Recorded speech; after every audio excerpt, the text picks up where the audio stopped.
morning. We are going to start today's hearings. We are running a little bit late because there was an accident on 55, and so it has held a number of people up. But we are glad everyone is here with us this morning. I think people are kind of going to be straggling in due to that accident with traffic. Today, we are delighted. Today, we're going to be talking about early intervention, particularly that goes from birth to 3 and the Part C coverage having to also do with IDEA. So Dr. Julie Parker from the Social Science Research Center will start off today's hearings. Thank you, Dr. Parker. Good morning, Senator. Thank you so much for asking me to be here. As you noted, I was a little concerned about getting here this morning, so I'm going to calm my nerves just a moment. Yes, there we go. So I am Julie Parker. I'm an associate professor at Mississippi State University in the School of Human Sciences, and I'm also a fellow with the Social Science Research Center.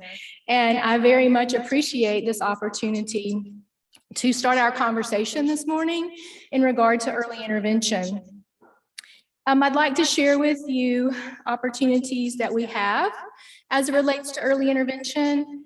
I'd also like to talk with you about some of the important frameworks that early intervention actually provides the children and families that we currently serve in Mississippi, and then share with you some opportunities that you can consider as you move forward with your process here. So when we think about early intervention, see if I can do this well this time. There we go. There are 2 parts to the early intervention program. I shared a little bit with you all last month, but I just want to revisit this for a moment. So under the Individuals with Disabilities Education Act, we have 2 parts that are specific to very young children. We have our Part C program that serves children birth to 36 months, birth to 3. And then we have our Part B program, Section 619, that serves children 3 to 5. The Part C program in the state of Mississippi is administered by our State Department of Health. And then the Part B program in Mississippi is administered by the State Department of Education. There's a couple of other things that I'd like to share with you about those programs. So Part B was implemented in IDEA prior to Part C. It's where the inconsistency with the letters come in. The Part B is a mandatory program. So that means that every state in the nation is required to serve children 3 to 5 within the context of their school system that have disabilities and or at risk. Part C, unlike Part B, is what's called a discretionary program. Now, states do not have to actually serve children 3 to 5, but thankfully every state in our nation currently does serve children birth to 3. And so Mississippi is one of those, of course, and we have had our program for almost 30 years now. So we have been serving children and families for quite some time. It is in our Mississippi Code 41-87, 1 through 19. So if you have an opportunity, you can look that up and see when it was actually enacted. So for a very long time, have we really had on our conscience the importance of children birth to 3 and their families, specifically those children who have disabilities or at risk for those disabilities. So what is early intervention why it's important? So early intervention provides several very specific things for children and families. One, the services support the children, as I noted, birth to 3, that whoever have developmental delays or who are identified as having very specific disabilities. So if a child is born with Down syndrome, or if a child is born as indicated to have CP, a number of different diagnoses are automatically included, but then also children who in their developmental trajectory throughout the first 3 years are being identified as not meeting some of those milestones can be assessed and included within our Part C system. Also, services may include things like speech therapy, physical therapy, special instruction, which I'll talk a little bit more about later, and other types of services that are very specific to the needs of the child and the family once assessed. Early intervention programs are provided free of charge to families. So insurance can be charged. If the family qualifies for Medicaid, that's also a reimbursement option. As long as the child meets the criteria of eligibility for the state, then the child will receive services in the Part C program. I'll also share a little bit more about our eligibility in just a moment. So as a professional within the context of academia and as a former practitioner, one of the things that's really important is to make sure that we are looking at our research very clearly, and we're using our research to guide not only what we're doing as practitioners, but also how we're looking at policy implications. So what does our research tell us about early intervention experiences? Well, first is that the prenatal period up to age 3 is the most rapid and sensitive period of development. And it sets that foundation for lifelong learning, also for lifelong issues with health and well-being as well too. Collectively, we have scientists now studying in numerous different disciplines like neuroscience, epigenetics, endocrinology, inflammatory disorders, and other physiological systems that clearly demonstrate that the earliest environments shape the development of our youngest children. And this influences on genetic implications, and it has an impact on not only development currently for very young children, but lifelong development as well too. So there are many reasons for early intervention, but there are some primary ones, and I've listed those for you here. To enhance the child's development. So we know that positive, as I just noted, positive early experiences are essential and the prerequisite for success in school, the workplace, and the community. So what we invest now not only will be enriching for very young children and families at the moment, but sets that stage for that child to have success, a very successful and productive life throughout their lifespan. We also know that early intervention provides the support and assistance to families. And so I can share with you many different stories. I've had an almost 30-year career working with children and families, specifically children who have disabilities and related health issues. Most parents are not aware, some parents are, but most parents are not aware when their baby is born that there may be a developmental issue. So as a parent, you're planning for this wonderful blessing to your family, and then all of a sudden you're confronted with things that you were not prepared for. However, families are very resilient, and with the right kind of supports, they certainly can do very well with their children, even in uncertain waters. So parents may not know the best way to support their children with disabilities. We also know that some children with disabilities, because of the severity of their disability, fall into a higher risk category for abuse. And so there's a lot of literature now that suggests that early intervention is a good buffer for those children as well too, helping to help families have the kind of resources that they need to minimize that kind of stress that may lead to abuse of very young children. And then also to maximize the child and family's functioning and benefit to society. So one of the things that we talk about from an academic perspective as I'm training students is how can we help that child meet his or her highest level of functioning? That's going to be very different for each child, but that's the goal. And in order for us to do that, we have to work collaboratively with families to understand their priorities for their children, and then work to help those children meet those highest levels of functioning. We want, as benefits to society, to reduce the economic burden that some children could potentially have. We know that reducing their placement in special education is very significant. And then also early intervention provides opportunities for these children to work through their academic careers, not having some of those special services that are needed, and to make this really strong contributions to our society that we are all very hopeful for.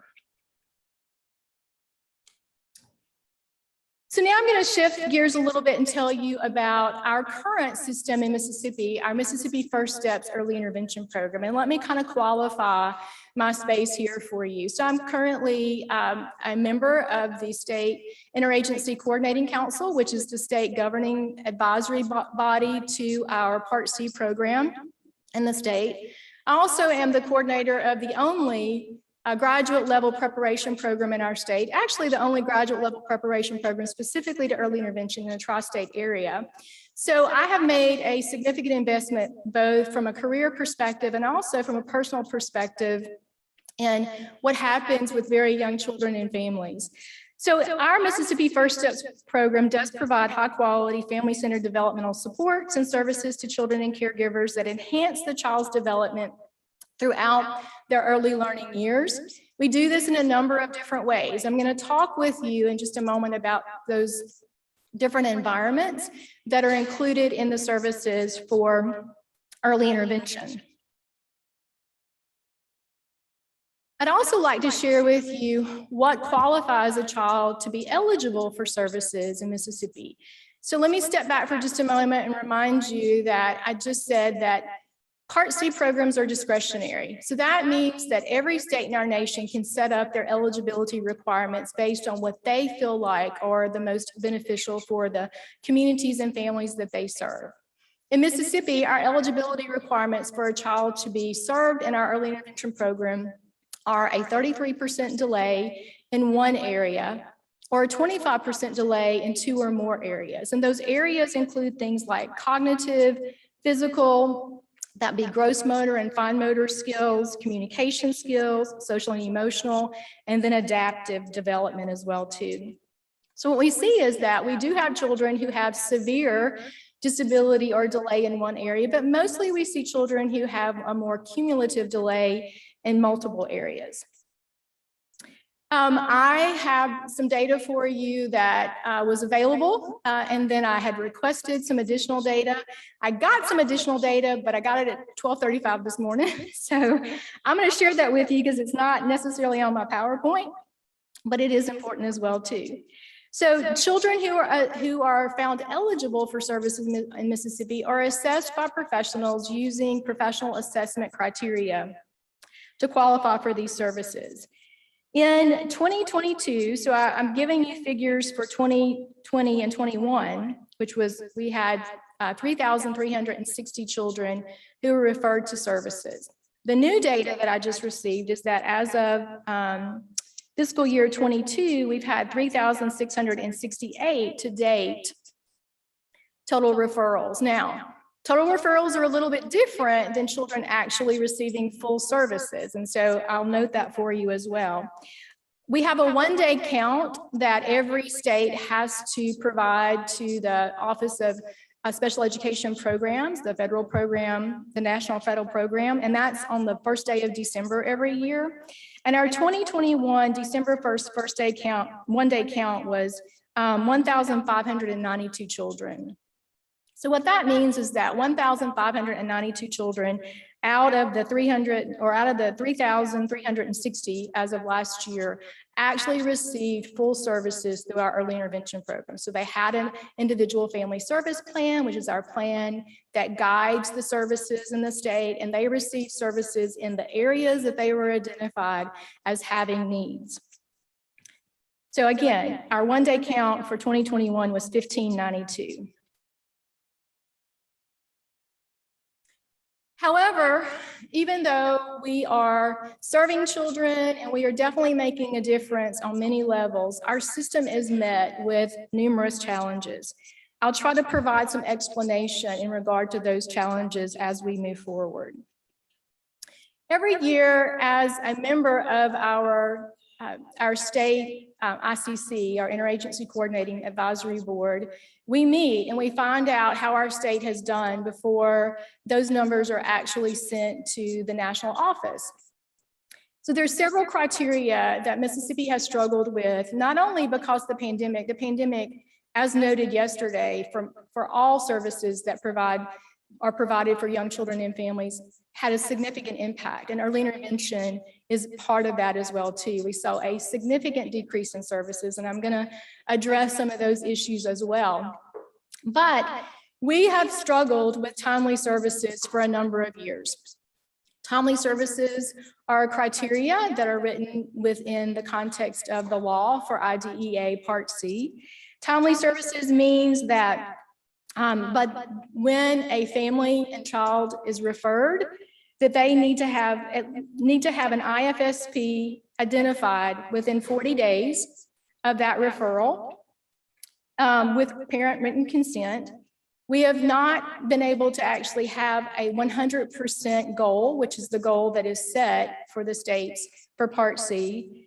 In our 2021 goal, our 2021, we met the goal at 87. We did not meet the goal, excuse me. We had an 87% rate of timely services. So that means that around 95 children and families did not receive their services in time. That's important because I know that Dr. Buttress will be speaking in just a few minutes, and she'll be sharing with you the importance of why early intervention is important for brain development. Every day that a child is not served, we're sacrificing opportunity for that child to actually make the gains that he or she needs to make. So several of our families, 95 of those families, did not receive those services in time. Another criteria that's really important is services in natural environments. And let me share with you a little bit about why that is so important. So natural environments are not only mandated in the federal law. So a natural environment for a child birth to 3 is services that are provided within the context of their home or the context of their early care and education program where they spend a large majority of their time, and or a community program where there are other children that are typically developing that are engaged as well too. So that may look like a early intervention play group or something that's happening at the community level where services can be offered. But that natural environment is a really important context because children learn best where they are very content and where they are very comfortable. So when a child has to go to a clinic for services, that clinician, that physical therapist, occupational therapist, whomever it is, may not see that child's greatest level of functioning because, you know, an 18-month-old may not perform the same in an environment where they're not comfortable as they would in their home environment or an environment where they spend a large majority of their time, like their child care facility. So that's why natural environments are so important. There's another reason that natural environments are so important, because when that early intervention professionals come into that natural environment, they're not only working with that baby and that toddler, they're working with those caregivers as well too. So in our program, we train our students really to be that coach for parents and also for childcare providers, because we're only going to be there for maybe an hour once a week or once every 2 weeks, depending on what their IFSP suggests for them.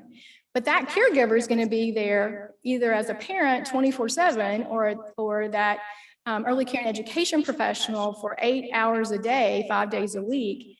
They need to really understand what this child's goals are and how they can embed these interventions on a daily basis into the daily routines.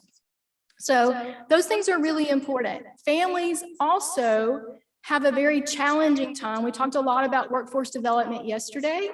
So let me give you an example of a mom who struggled for 2 years. Her baby was ruled eligible for services at 6 months. At 6 months, this baby was ruled eligible for physical therapy and occupational therapy services.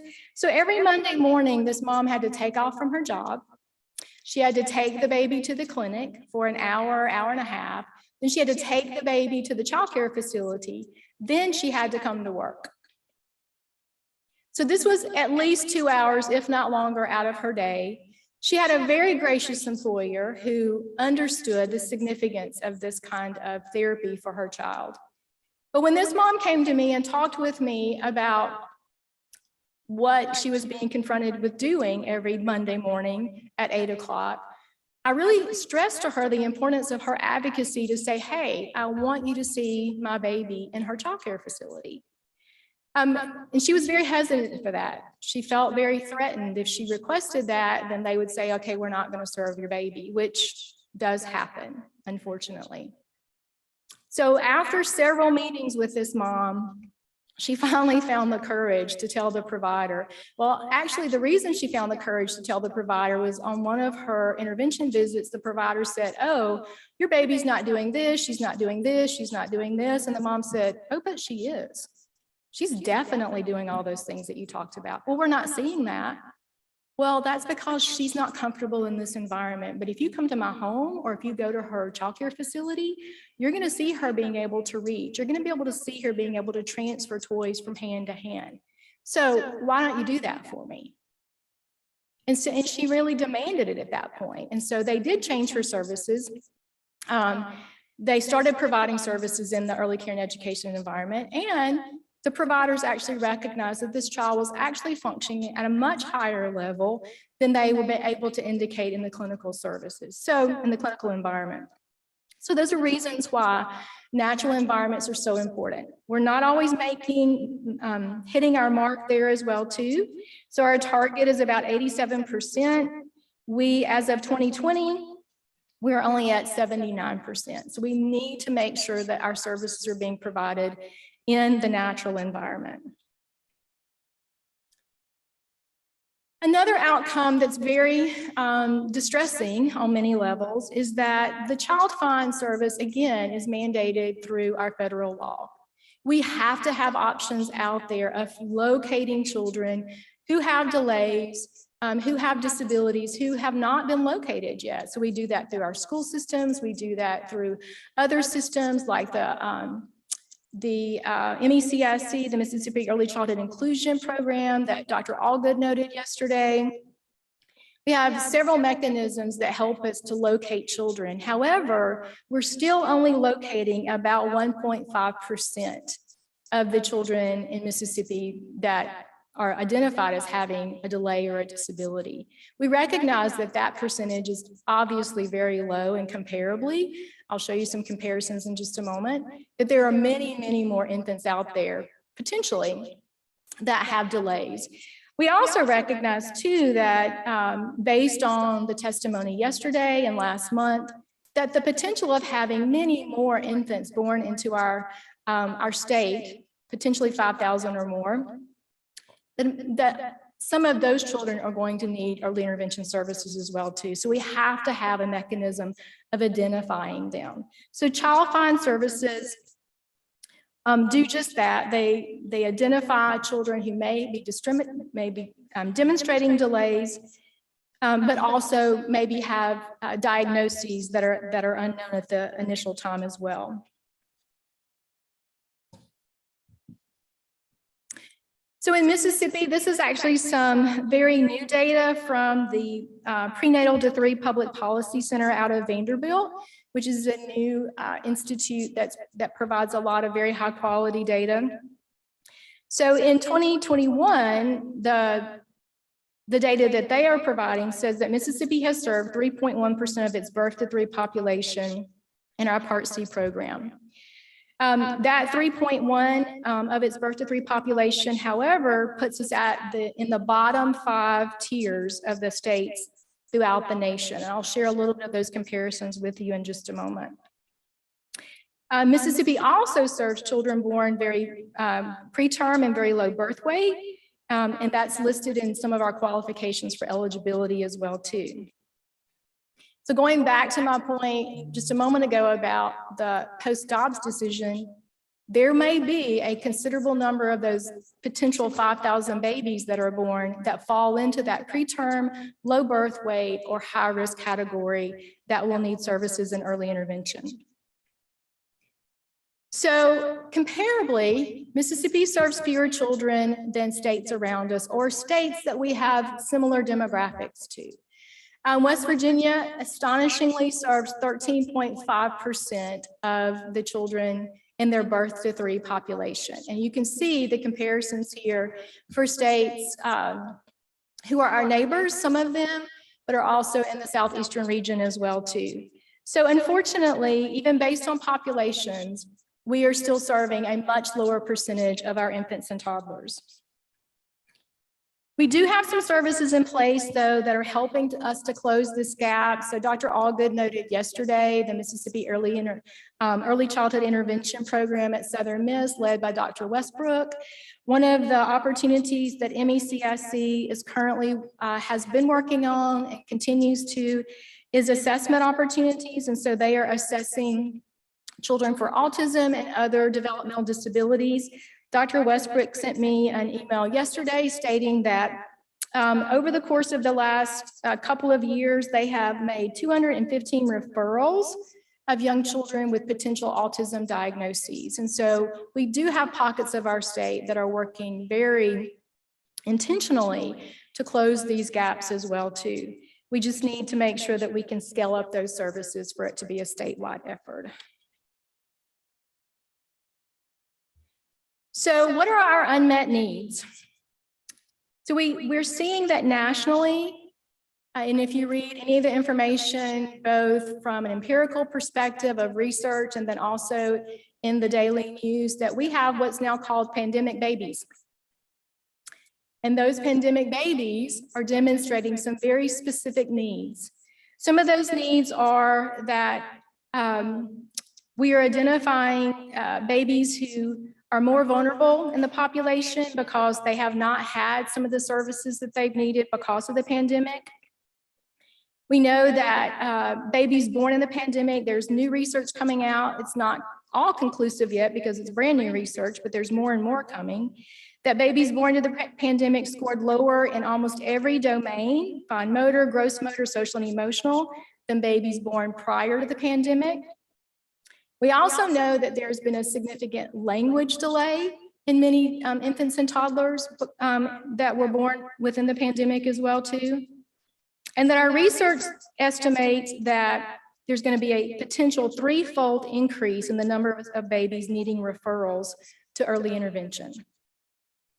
These were the babies that were born, have lived in a very different society than our previous cohorts have, and so their needs are very specific. We also know that the babies who are most vulnerable, which we have a considerable number of those babies in our state because of the pervasiveness of poverty, these babies also need early intervention services. So our national data is very specific, not only to what we're seeing throughout the nation, but how it impacts our children here in Mississippi specifically. So how should we address the current system needs? I'm glad you asked.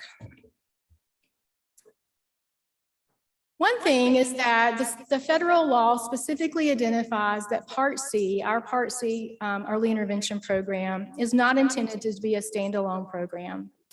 We know that one person, for the most part, can't do the whole job, nor can one agency do the whole job. And when the law was written, it was written from a perspective, from a lens that looked at the collective insight and contributions, both financially and intervention-wise, that would allow the agency to provide services for the most vulnerable children in states. So the intent is built on interagency partnerships among state agencies, programs of health, education, human services, and developmental disabilities. Both the delivery and the funding of these services has to be collective.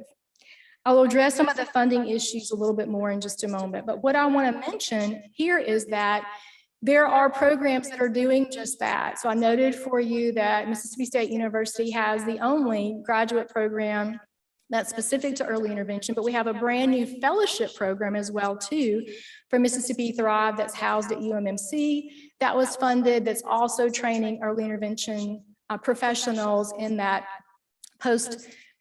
postgraduate space. And so we have 2 programs now that are directly providing pre-service training to those individuals. We need those programs to be able to have opportunities. And so I'm going to talk to you a little bit about those opportunities in just a moment.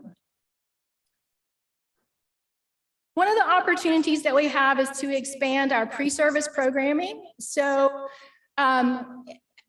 at Mississippi State University, and it's not just because I'm a faculty member there, but at Mississippi State University, we have an undergraduate program that trains child development students to work with children birth to 5, strong emphasis in birth to 3 and family-centered support.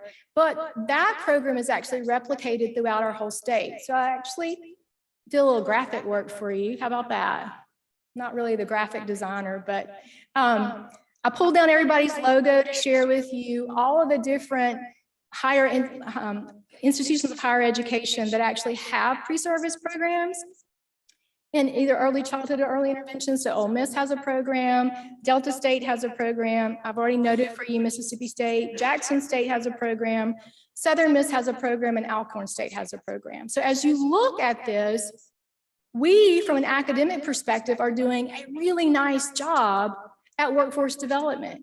We are training professionals who have the specific knowledge, the specific skills to go out and make a difference in working with young children and families. But let me tell you the problem.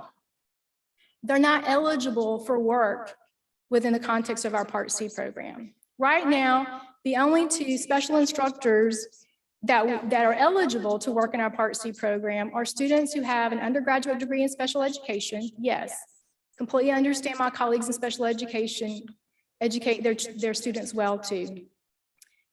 They should still be included. And then my students in early intervention.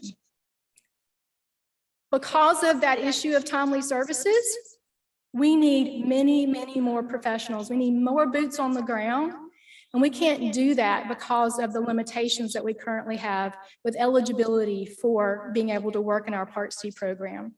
So in order to address the hiring criteria, it would be very important for us to think about opportunities for these well-prepared individuals to be eligible for work within our Part C program. They're licensed individuals. They have a licensure through Mississippi Department of Education, just like an early intervention and or special educators teacher does. So these additional professionals could potentially increase special instructors significantly throughout our whole state. Specifically in regions also where we have very minimal coverage in providing early intervention.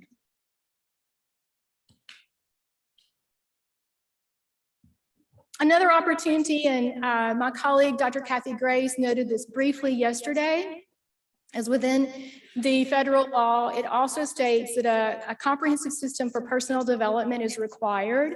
As a member of the ICC for Part C, I actually work on that committee. I actually serve as the volunteer chair for that committee. So I've spent a great deal of my time over the last 4 years looking at what we need to do to increase opportunities in our state and to bring these services together. But here's what we've concluded. And let me go back and just tell you what a CSPD coordinator does. So a CSPD coordinator, Comprehensive Systems for Personnel Development Coordinator, helps to really address the issues of comprehensively looking at professionals throughout the whole landscape that serve children and families. So that could be early childhood professionals, early intervention professionals, but also all of our health-related practitioners as well too. This position would increase capacity for cross-disciplinary in-service training, offer guidance to pre-service curriculum to make sure that our students are coming out of their pre-service programs with very strong backgrounds in serving the birth to 3 population. And then also this position would work collaboratively with state agencies and professional licensure boards to make sure that all of our professionals are meeting the competencies for children and families that they will be serving. I've had the privilege of working with other states through a grant through University of Connecticut. And in that opportunity, what we've seen is that those states who have dedicated full-time CSPD coordinators, their system is much better structured and they have much better outcomes as it relates to both pre-service and in-service education. So a CSPD coordinator, I believe, is really vital to the state of Mississippi. Another opportunity in the literature, our literature tells us that families who have young children with disabilities need a coordination of services. And so as part of the early intervention, we do have service coordination positions as well as professionals who provide the intervention. In Mississippi, we have the system, which is a dedicated service coordinator. And then we have those that are providing intervention services. The data tells us, though, that for services to be most comprehensive and most efficient for children and families, that a primary service provider model is really required. This is not only from the data that we're looking at from a pre-service perspective, but then also looking at the outcomes for children and families too. So a primary service provider would provide both the coordination and the service provision for children and families, increasing that continuity of service delivery and enhancing child outcomes. The PSP role has demonstrated in other states efficacy as it relates to our reporting of child outcomes every year. Our state does not have a PIN, state hiring PIN. I had to learn about what that meant. We don't have a PIN for a primary service provider. And so therefore, we don't have an opportunity to actually use personnel like students coming out of the early intervention program at Mississippi State to be this primary service provider individual for children and families, and other positions as well too. So if we had a PSP PIN, we could move those highly qualified students into those roles. The service coordination and provision would be much more efficacious, and we would see better outcomes based on the data nationally, and then what we're looking at for child outcomes as well too. Briefly, I'll just say to you that we lost one of our providers in North Mississippi because she was trained to be a special instructor, but was only given an opportunity to be a service coordinator. Service coordinators are fabulous and they do a great job, but she had a different skill set. If she had had this PSP role, she would still be in Mississippi, but now she works in Tennessee. She's our native, but she works in Tennessee. So where the rubber meets the road, right? This is exactly what you guys have been waiting for, I know. So we do need an increase in funding for our early intervention program. We recognize that currently Mississippi is at the lowest tier of state funding. In some of the numbers that I was just provided for this morning, we get around 4.2 million from federal funding sources. We actually charge or actually collect about between 1 and 3 million from Medicaid, which is targeted case management and early intervention. But currently, the state only offers about $400,000 to our early intervention program. If we're going to scale up, which we have to, with the potential of more children being needed to be served in our state, if we're going to scale up, because we know that the services that we provide to early intervention, young children and our families, is critical to their current development, but then also for their trajectory of development in their future, then we have to make a bigger investment as a state. There are certainly several figures out there, and I'm sure Dr. Edney would be happy to share with you some of his calculations. But at current, we're looking at about $1,200 per child in the state to serve children. Now that's going to vary depending on how you calculate that, but potentially around $5 million. So those are things that are very important to our early intervention system. We know that we can do better. We know that we have lots of opportunity to not only provide the high quality services for children and families, but to do it at levels that meet their specific need and continue helping them reach their highest level of functioning. I welcome any questions that you may have. I thank you. Dr. Parker, can you stay with us? What I would love to do, I think, is after Dr. Buttress, if y'all both can handle questions, because I think Dr. Buttress, it'll be a nice tag in that y'all can give more of a comprehensive picture to the inner workings of this. So could you stay? Absolutely. I'm going to be here all morning. Thank you, Okay, Senator. thank you. Yes, thank you very much. Okay. Yeah.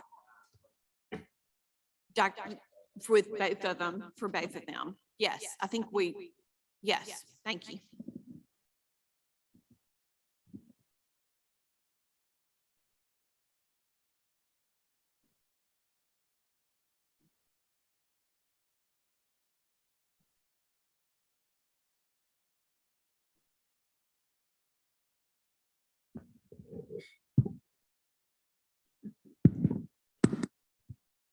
There we go.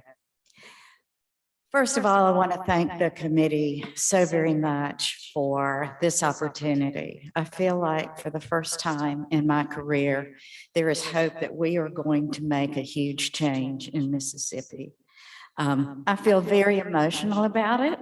And so if you hear a lot of emotion in my voice, it's because I'm there. I'm ready. I can't wait for us to take this on.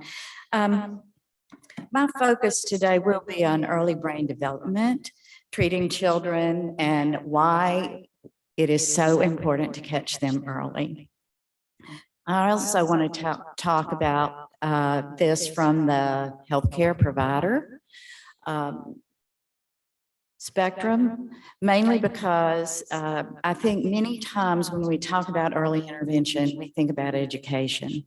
We forget that there's a medical component and it all goes together. And we have to keep in mind that you can't separate out education and health.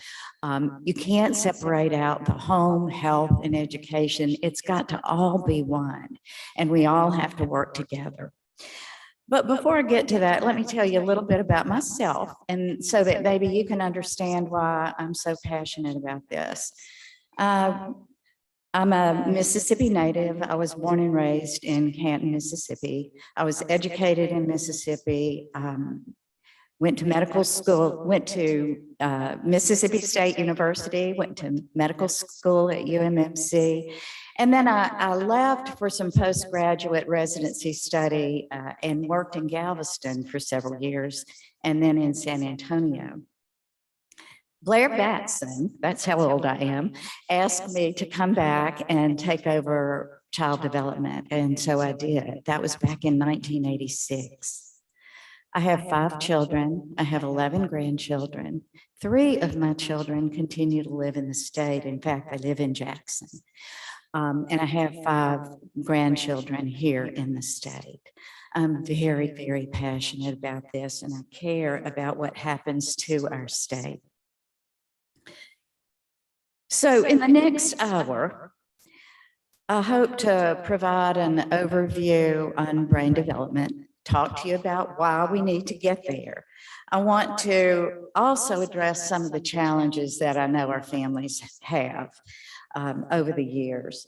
You know, I serve on the State Early Childhood Advisory Council. I'm a national officer in the American Academy of Pediatrics. We've written many of the policies that are now promoted to pediatricians as to what they should do.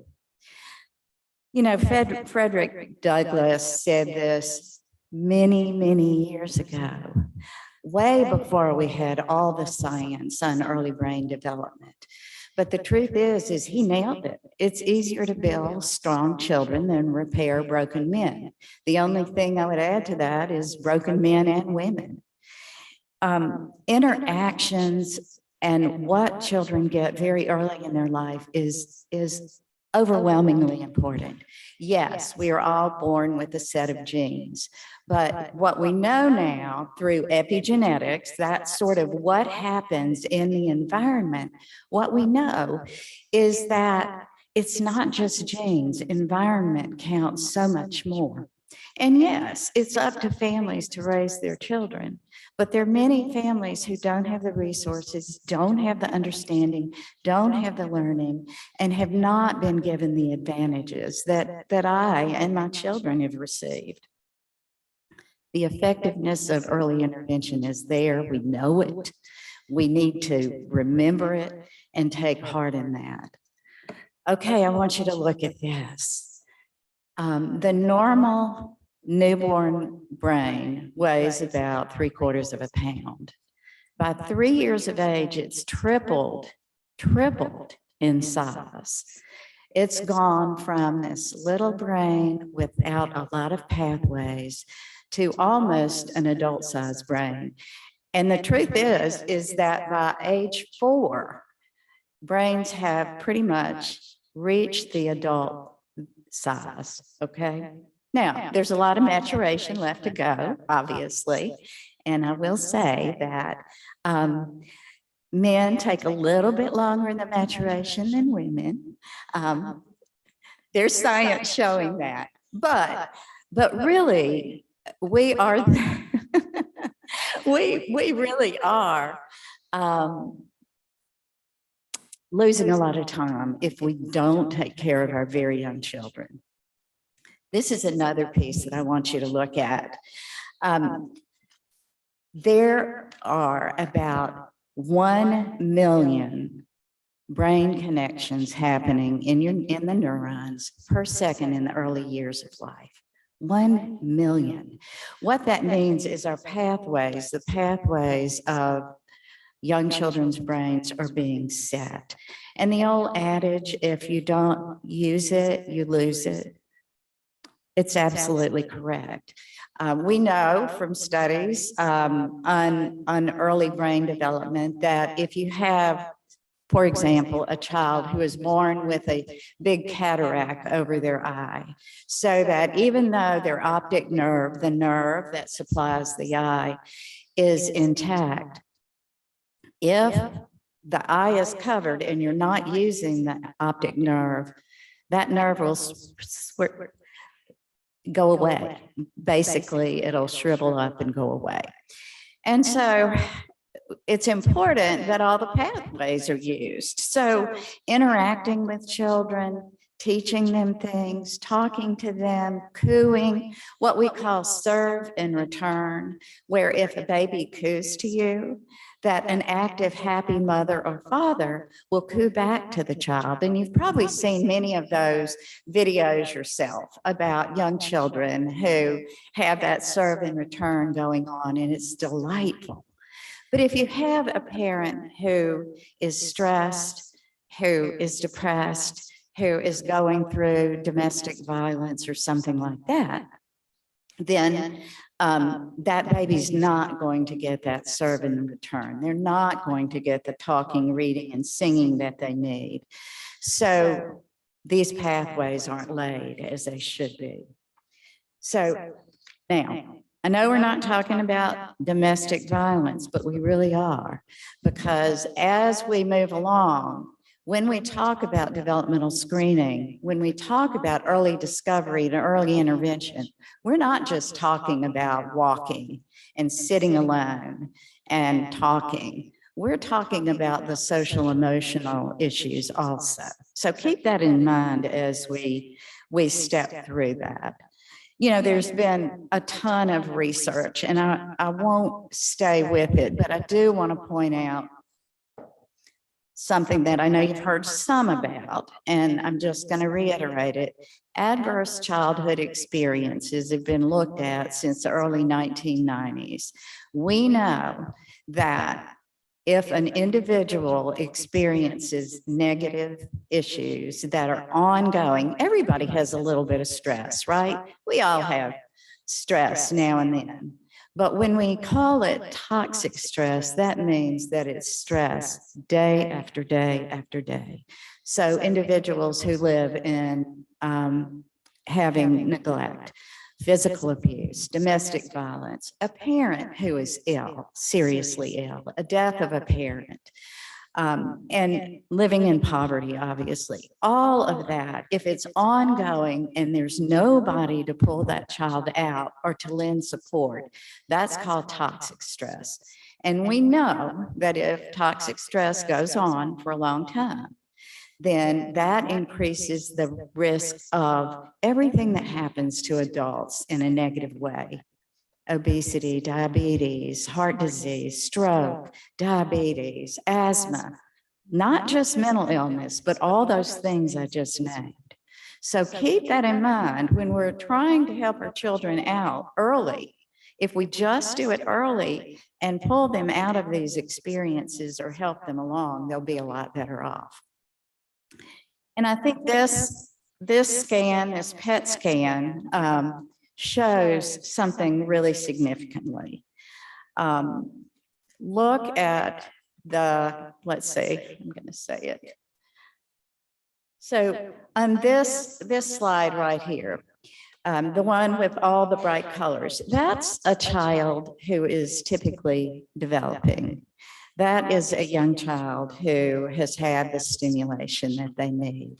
See the reds and the yellows and the greens, that means there's activity going on in the brain in that area. Now look at the other side, the one with all the dark. All that dark area is in the emotional, see the center of the brain and the temporal lobe areas, those side areas that are circled. Those are areas of speech and language, interaction, and emotion, the dark spots. So that's what happens when you have a child who is neglected and emotionally abused. Okay, so the brain size doesn't look significantly different, but it is. It's smaller, but there are also gaps in activity that is just overwhelmingly negative. So keep that in mind as we keep talking about why these early intervention services are so incredibly important. So you've heard from others. We've had some wonderful speakers, and I've tried to listen to all the testimony that I can. About 1 in 6 children will, in the U.S., has a developmental disability. That's in the U.S. About 1 in 44 have autism spectrum disorder, and we hear a lot about autism spectrum disorder and know that we don't have enough services for that alone, but those aren't all the disabilities. Children who have developmental risks, who don't have them addressed, are at risk for very negative outcome. So as we are moving along, knowing that the sooner we catch the issues, the better off a child is, and the less likely they'll have to receive special education services, are of paramount importance. And one thing that we know about our state is that we serve more children in special education in those Part B services than we do in Part C, in the early intervention services, when we can make changes more easily, when it would cost less if we just got to these children early. So this is a bit of a busy slide, and I apologize for that, but I've already said this. Our research is there. We've got it. We've got 30 years of research, knowing that if we work early, we can make a big difference. Okay.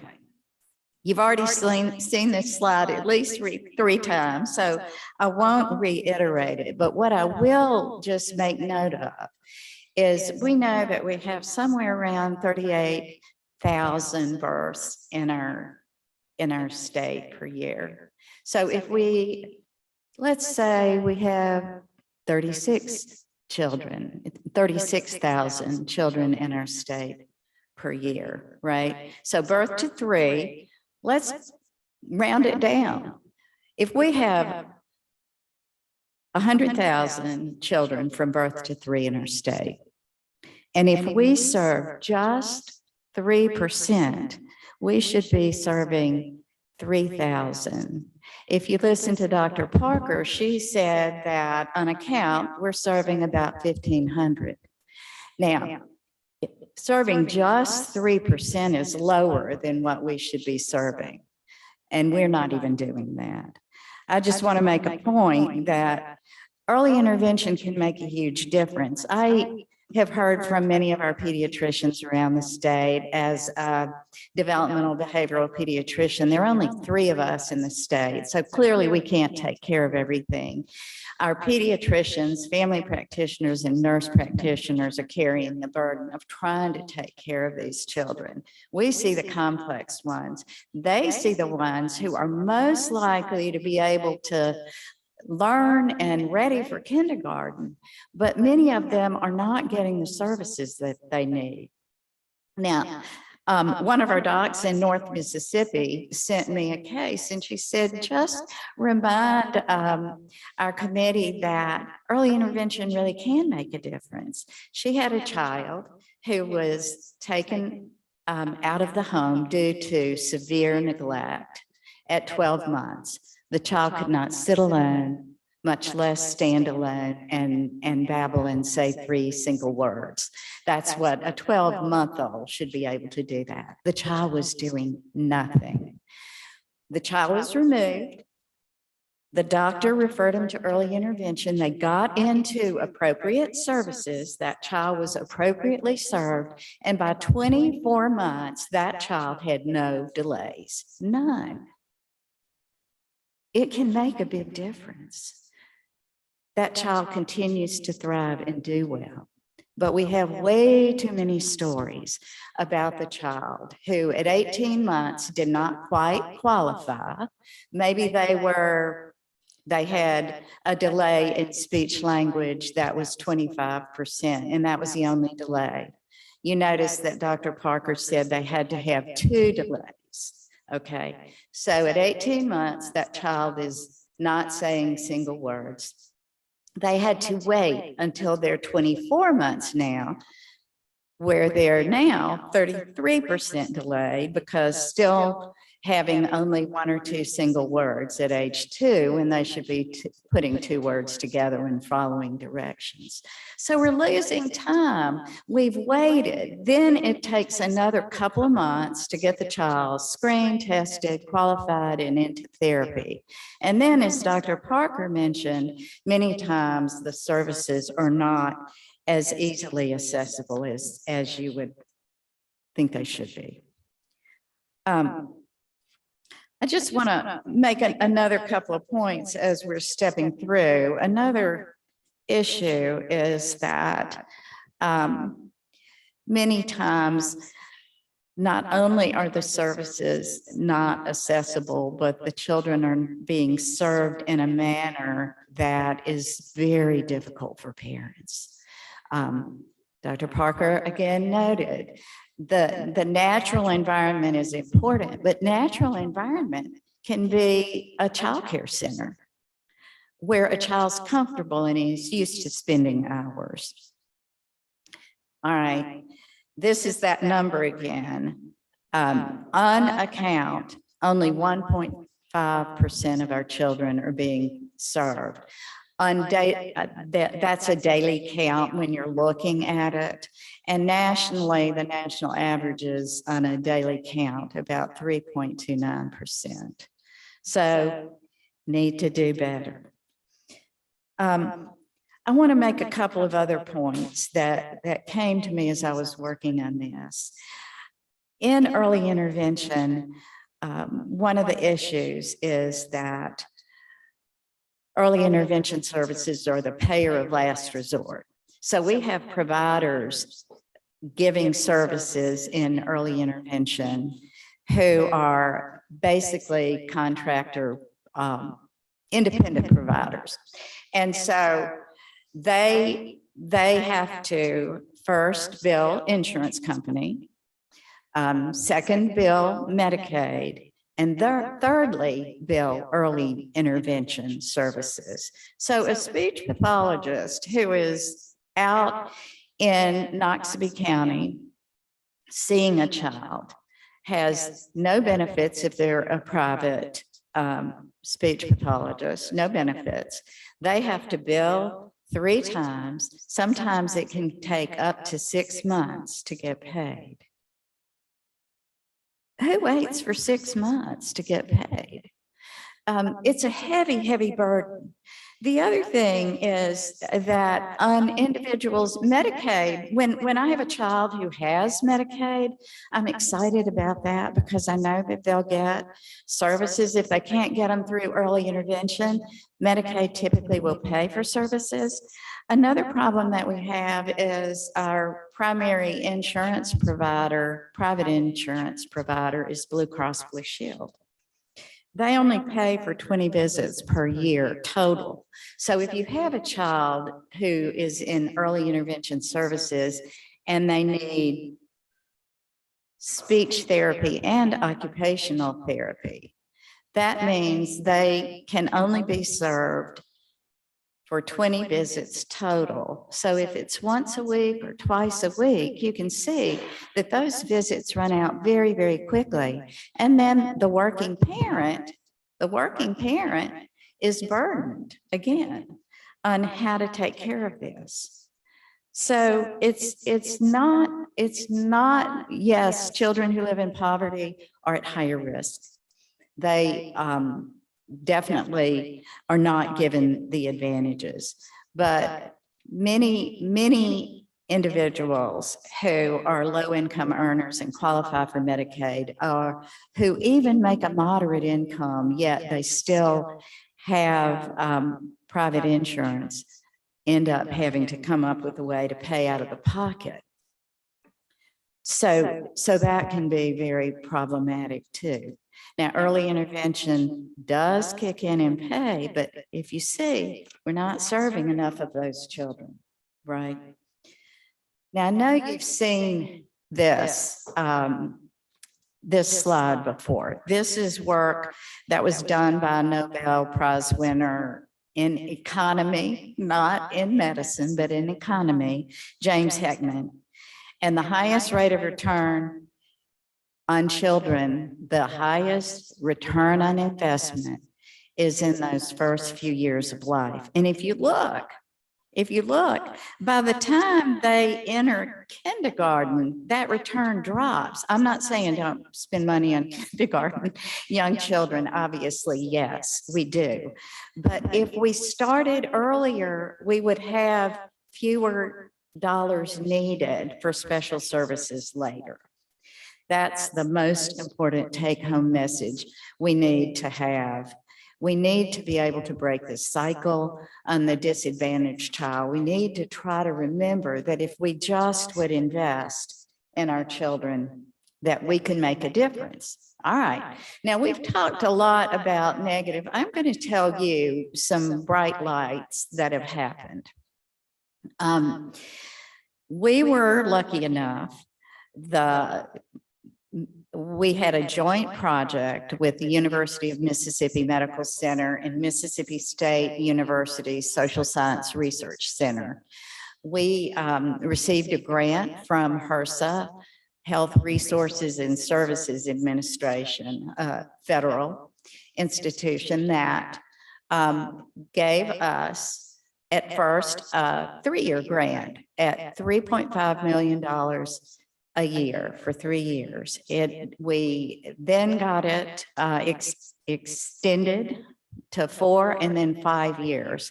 We are on the last few months of the grant. We had a no-cost extension because HRSA has believed this work has been good and has been something that needed to continue. The overarching goal of this grant was to develop a system for low resource, high need states, an early childhood developmental and behavioral system. And we have been working on that very diligently with our team. I will also say that not just this grant, but the other issue is that through this grant monies, we've been allowed to interface with many others across the state who are working in the same area, many who you have already heard from. Dr. Grace and all the work that she's done, Dr. Parker, Alicia Westbrook, Linda Southward. We've worked with many across the state, and it's been very heartening work. But today, what I want to talk to you about are two things that we worked on. Early on, we worked with childcare centers, but in the last couple of years, our work is really focused on working with pediatric offices and their developmental screening rates, early discovery, and appropriate referral, and then training providers. We call them fellows. It's a postgraduate study. And I'll tell you more about that in just 1 minute. But first, let me tell you about, we call it the Enhanced Pediatric Medical Home team. And it was a team of nurse practitioners and doctors who worked with the practices across the state, worked with helping them enhance their developmental screening, how to engage families better, and how to work better with families on early literacy. And I will say it's been wonderful work.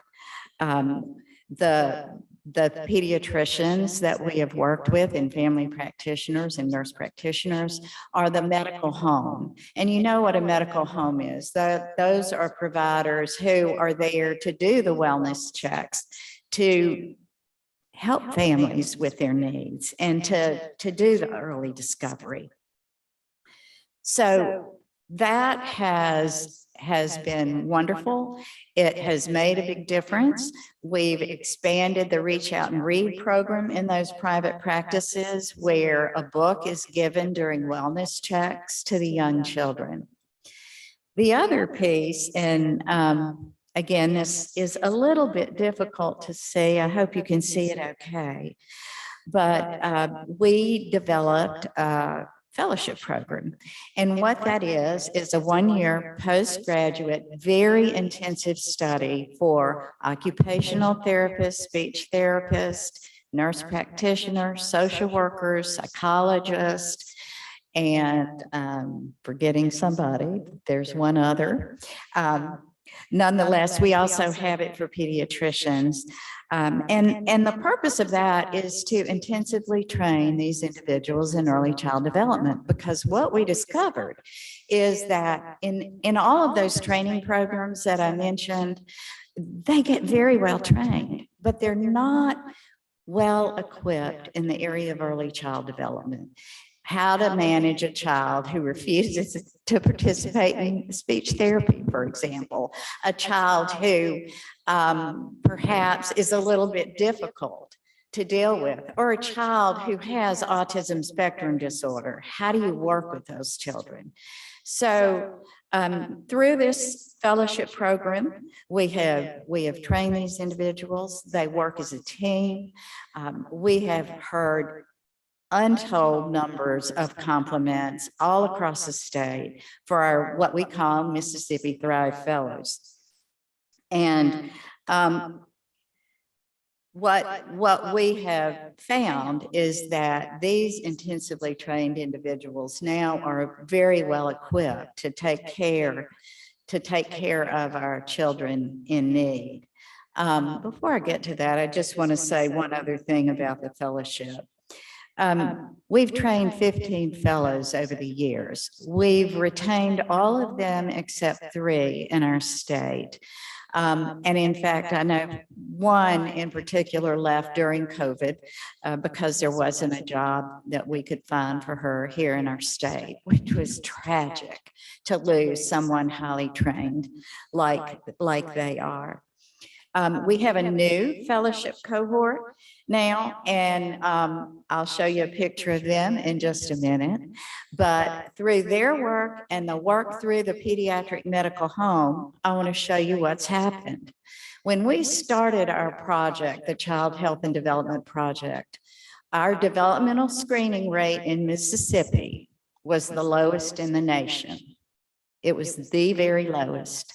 We were screening at 11.7%, according to the National Survey of Children's Health. This is what happened. In Mississippi, we jumped. Now you'll see that the national level went up, and then it came back down during the 3 years that we were intensively working on this. Mississippi went up steadily. We're still going up. And I will say right now, we went from last to 33rd in the nation. Now, that's not number 1, but if we keep moving along, if this work can continue, we can continue to get better. I have no doubt about that. I'm hearing it from all the providers across the state. But we've got to be able to have early intervention services. So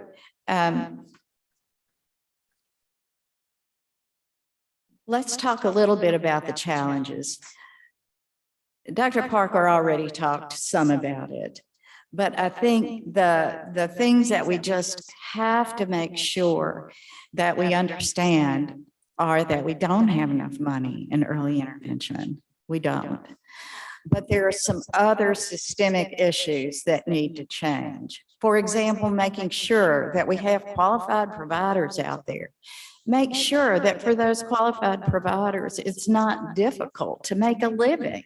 You shouldn't have to be a speech pathologist or a social worker or an early interventionist and worry about whether or not you can make your house note because you're not getting paid. We've got to do better. We've got to make it easier for parents to access the services. We have to make it easier for childcare providers to allow for services to come into the childcare centers, their natural environment for a working parent, typically. So there's so many issues that we need to make sure that we are taken care of. Lack of timely services. 6 months, as I've pointed out, in a 2-year-old's life is a long time. 6 months in our lives, not so long, but in a 2-year-old's life, that's a fourth of their life, right? So we're wasting a lot of time. Travel time, yeah, I've already mentioned this. There are issues that we have to do better with, and there are solutions. There are solutions out there, and we can make a difference. I think our project has proven that we in this state can work together. We in this state can make a difference. We just have to continue the push forward and not let, when this grant money goes away and other grant monies go away, that we in our state really do invest in our children. So, you know, another challenge is the lack of workforce. I've already mentioned that. I told you how we are making a change there. Dr. Parker's making a change, but you see that there are institutions all over our state who have made a change. And so, what we need to do is to make sure that we don't have these payment delays that I mentioned, that we have well-trained people, and that we have money in early intervention to take care of these children. Now, this is something that I just wanted to show you. Is this the absolute solution? I don't know, but I think it's a solution that's worked very well in Tennessee. And I know we're not Tennessee. They have a larger population. They have more money. But if you just take us down on a smaller scale, we have the capability to do this. What they've done is they have a hub that manages the monies, but what they do is they have different universities around the state who have training programs, have their own early intervention teams and hubs, and they manage their own. So the university systems do the billing. They are the ones who are responsible. The people who work in the area of early intervention are basically employees of those university systems. And that way, the early intervention servers have a stable check and they have benefits. I'm not sure if that's the absolute way to go, but I will say that it's worked beautifully in Tennessee, and Tennessee's numbers are coming up in pretty impressive ways. So the hubs are the education workforce. They employ the workforce. They create standardization. They ease the billing because they have a billing system, and they increase access regionally. So nobody has to drive more than a short distance to access services, or that the services are actually in their own home or in their old child care center. Okay, you've already heard about this. Mississippi contributes very little comparatively to the other states in early intervention. Now, this should be inverted, and you see other states that are doing a very good job have that pink, the contribution from the state much higher. And so we really need to do a better job. Another little bit of good news, I mentioned, these are our new fellows who are with us this year. We were fortunate enough, thank you to our legislators, we received money to fund this fellowship program. And hopefully we will continue to receive funds to fund this fellowship program. For the cost that we spend, it is amazing. We now have our fellowship program being run by Dr. Courtney Walker, who was one of our first fellows when Dr. Dustin Sarber and I were running the fellowship program. But this particular year, this year, we only have 5 fellows. We could have had more, except that we started recruiting late because we didn't get notice of funds, notice of the award until late. But next year, we plan to have 8. Right now, the ladies that we have, we've had only 1 man in our fellowship program. We would love to have more men, but right now we have an early interventionist, a speech pathologist, a psychiatric nurse practitioner, social worker, and mental health counselor who are our fellows right now. And they come from Mississippi State, Jackson State, UMMC, another Jackson State, and another Mississippi State. So we've pulled from around the state. We are certain that we can get others in the following year. And we really have worked hard as we interview our fellows that they are committed to the state, that they want to stay in the state. And all of these ladies are from Mississippi. I think not that that's an absolute prerequisite, but we want people who really are dedicated to Mississippi to come in and have that intensive training. So that's good news. We have some good news. And I think I've pointed out that there are areas where we can improve. And we know we can do it. And we know that Mississippi can shine. We've shined in the area of immunizations for many years. We've shined in the areas of telehealth for many years. We're a leader in that area.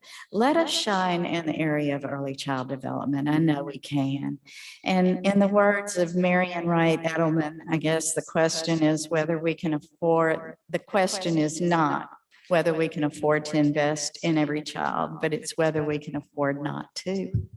And I don't think we can afford not to. The time's right, the time's now. And I'll stop with that. And I think we can take questions. I'm going to start off with Dr. Parker. I think you may have had the mic drop moment in the fact that we're only the number 15, I want to make sure that I got this correct, 1,592. That was our, yes, Senator, that was our 1-day total for December of 2021. That brings me to great distress, knowing the implications that means, having had that child and knowing what early intervention did. And knowing for the families that this serves. I am not surprised, actually, because of the number of phone calls that I have had from pediatricians, from nurse practitioners who have tried to get children in for evaluations, et cetera, that we have not been able to be seen. I know that the implications that means for that child going forward with the school, just with all the studies that you've shown and all of that. I want to make sure that I'm looking at this correct. I looked at also one of the factors too that greatly distresses me is y'all used that nationally it's at 3.5%. But from my understanding of our population in Mississippi, also this number should be even higher than the 3.5%. Because when you have children who are more in poverty, who have more socioeconomic issues, those numbers actually should be substantially higher if we are going to indeed serve the population that should be being served. And I want to make sure that that fact that I have is an actual factual correct. So Senator Epps, yes, your data is actually accurate. I think West Virginia may give us some good indicator there. So back in around I don't have that data point with me, 2008, I think it was, in pediatrics, there was a study that came out that said around 13% of children, infants and toddlers, potentially should be served in an early intervention program. But that included not just children who are currently eligible for services in Mississippi. So those services that I noted, but also children who are at significant risk as well too. So Mississippi is not really including that population in our eligibility, whereas other states are. With West Virginia's count, we see that their population as a whole is a lot lower at about 1.8 million, but they're serving a significantly higher population of their infants and toddlers, including those children who have those significant risk factors. And as you noted, poverty is the underlying component there. Okay. Greatly disappointing. We have lots of areas to improve there. I want to go back and talk just a second too, y'all are both out in the field, and I have received a extreme amount of complaints from providers that are out there right now. Being able to get paid properly. I've had them for 6 months behind in getting paid. Some of them are dropping out of being providers because there is they're having systemic issues with that. I'm not going to ask you, but are you getting the same information back as y'all are both out in the field that you are having providers complain like the ones that are calling me? Okay. All right. I want to talk to you just a little bit about the history of this program. Years ago, this was more of a regional approach. It was actually with our regional centers from the Department of Mental Health, their rehab centers across the state. And that model has gone away. And so like the Tennessee model, and I appreciate you highlighting the universities that are there. Because, for example, there was a program at the University of at Ole Miss, where I'm located in Oxford, and they did serve that, and those contracts were kind of went away to do that, but they were able to kind of regionally locate providers. There seemed to be a continuity of services when providers, moved in and out of seeing children. And so that system now has gone away. So we went to a regional system where that was really good. We did that. Then we went to the university, and now that's completely gone away. And I have parents calling and complaining constantly about this particular issue. They all know that I have a special interest in this. So I get a lot more phone calls, and I get some of my senators' phone calls too, because they know I have an understanding of this. I'm pretty frustrated, just candidly, with the lack of services in some of our areas across the state. The regional models that y'all have looked at, does that help alleviate, not every instance, but in many instances, would these regional models be better to really get the services out to people? So let me address that from the perspective of not only having an invested interest here in Mississippi, but also having opportunities to work with numerous other states, some much like our demographics here in our state structure, and some very different. So what we know is that, and Dr. Buttress noted this as well too, is that the only persons that are hired full-time in our Part C system are our state office employees, and then those who are doing service coordination throughout our state. Those service coordinators do no implementation of services. So they do the coordination for the family, but they do not provide the services. So all of our service providers are contract workers. In many states where there is a more regional model, what we see are those hubs, those regions actually have a core group of full-time professionals who are doing assessments, but also providing intervention as well too. So one regional director I talked with just last week who has a program in New Hampshire, when you think, well, are we comparable to New Hampshire? If you looked at their demographic, then yes, we really are. But this regional director noted that she has 8 full-time employees who provide services to their region. She also has contract employees as well too. She can't do it with just her full-time employees, but she has great control over the efficacy of their model, but then also the outcomes as well too. And so what we see is that one of the things that we're lacking is opportunities to actually have full-time employees in our Part C program with the benefits that were noted, and knowing that you're going to get a paycheck, because those reimbursement issues, even though our early intervention program, I will note, we've worked very hard, and our state office has worked very hard to implement a new data system, which includes opportunities for more efficacious reimbursement. There's still some issues there as reported by providers in our state. So having a hub model potentially would give opportunities to hire full-time employees that are concentrated in that region, provide assessment and intervention in that region, and then also have contract workers who extend those services as well. Yeah, I'll just make a couple of comments about that. I agree with everything Dr. Parker said. Years ago, we had 9 different districts that administered to early intervention, and then it got constricted down to 3. And what's happened now is with that 3, this is my opinion, my view, is that now you don't have local people who know the community, who know the providers, who can interface with them.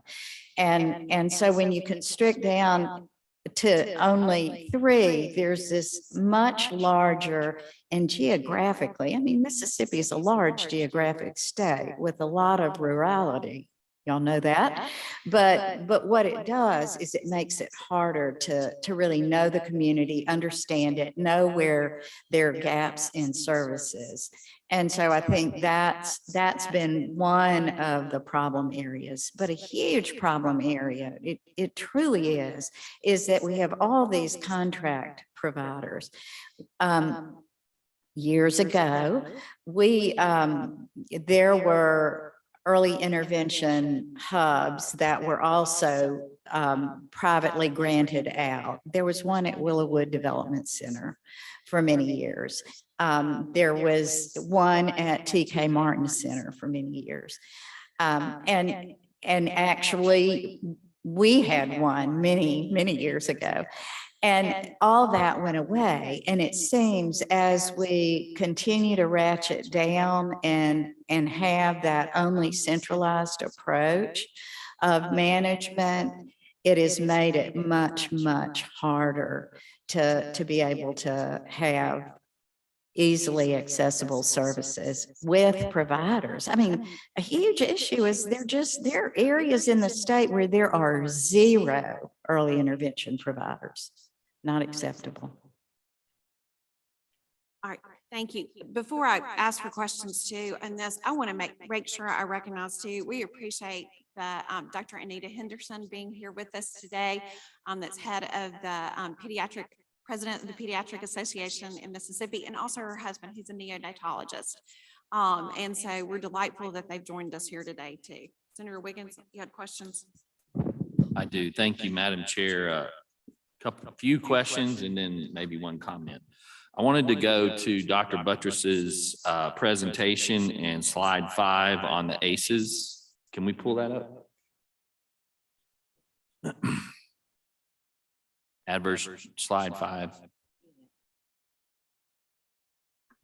While they're doing that, Dr. Buttress, isn't there Keep going back. Yeah. Keep going. We're going to go to that one too, but keep going. Right there, back with the child. One Next one. forward. There you go. On the ACEs, isn't there a number, like if a child has 3, that defines something? What is that? Is it has Right. 3 or more? 3 or more ACEs puts that child at much higher disadvantage for ultimate outcome. So 3 or greater adverse childhood experiences puts that individual as an adult at much greater risk for all those things I mentioned: heart disease, stroke, obesity, asthma. Okay, and that's scientifically data proven, is that correct? Yes, sir, absolutely. Those studies were done by Kaiser Permanente back in 1990. I was always just in wonderment that people didn't pick up on that until about 20 years later. But And, okay, so looking at the slide, I want to go up, starting on the right-hand side. Household member addicted to illegal drugs and or alcohol, that's an ACE. I don't need to tell this body what we deal with in this state. If all you got to look at is the drug courts that have been successful. Okay, so that's strike 1. Household member who is incarcerated. Mississippi is now back up to the 2nd most incarcerated state in the country, even though we've done reforms. So for all, you agree with that, because, and why is incarceration considered an ACE? because they're without a parent, at least one parent, and many of our households are single parent households. So that's a loss to the child. You know, the reason for incarceration was not researched, actually. It was just whether that was a separation of the child from a parent. So setting aside all that stuff, in and of itself, incarceration is a traumatic experience for a child of that family member. It is. Okay, and then let's go to witnessing domestic violence. Every year there's a domestic violence bill that's put forward in this state.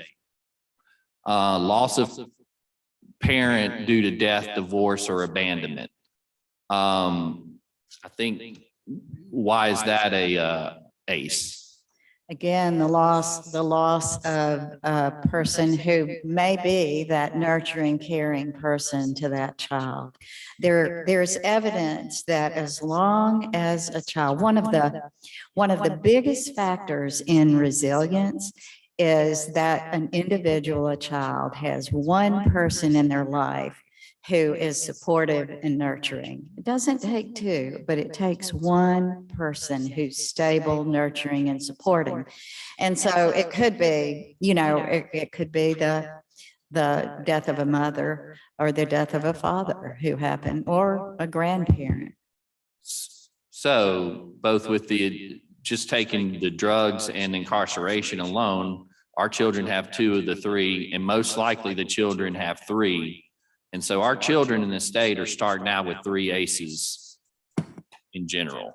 Right, which you are pointing out a wonderful reason for us to look hard at helping the families that are at risk, that we have people out there, social workers, counselors out there, caseworkers, early interventionists who can help parents, because many times these homes where there is neglect, or there is drug use, or there's incarceration, if you have a caseworker, somebody who is watching these children, they can intervene and help connect children to services that are perhaps needed. Not just connect them, have the services, yes. Okay, then I want to go to slide 11. Keep going. Right there, back up. Okay, so to explain, and this, as you pointed out, was an economic, not a health thing. And so what that is saying, and please correct me, is, and if you look at the left side, return on investment, ROI, based on that chart, economically, you get more return on investment in early childhood than you do in K through 12 education. Is that what that's saying? It is. Okay. Do you know the numbers for what we as a state budget put into K through 12 education? I do not. That was a rhetorical question.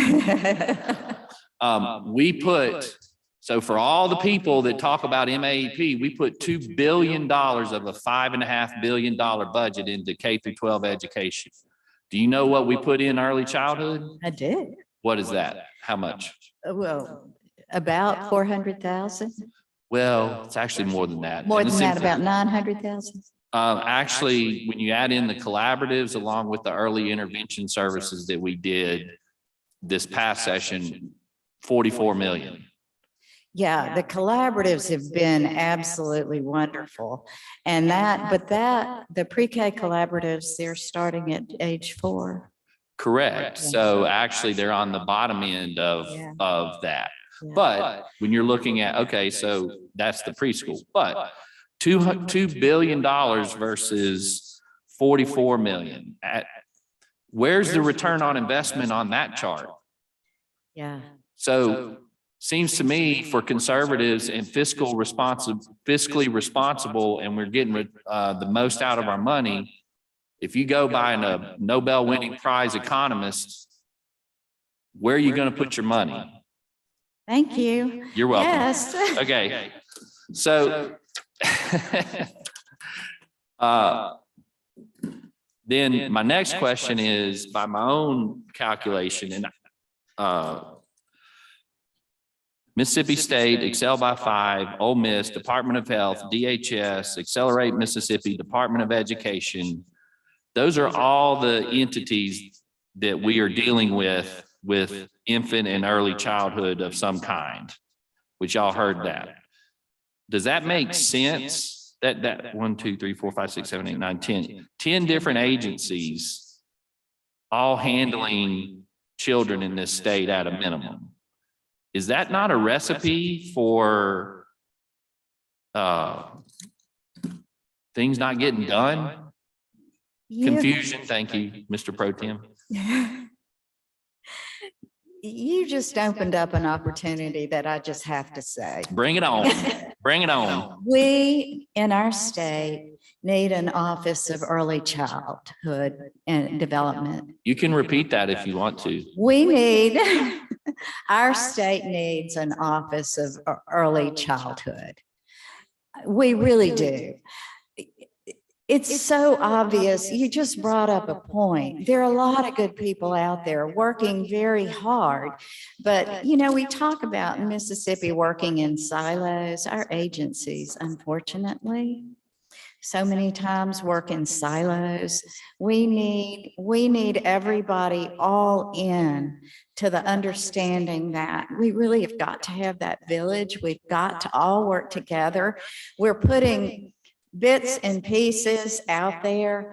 I think, again, like I said, this is the most exciting work I have done in my 40-year career as a pediatrician, because I've seen movement, I've seen caring, I've seen agencies, Mississippi State and USM and Jackson State and University of Mississippi Medical Center and the Oxford campus. Everybody's working together on this.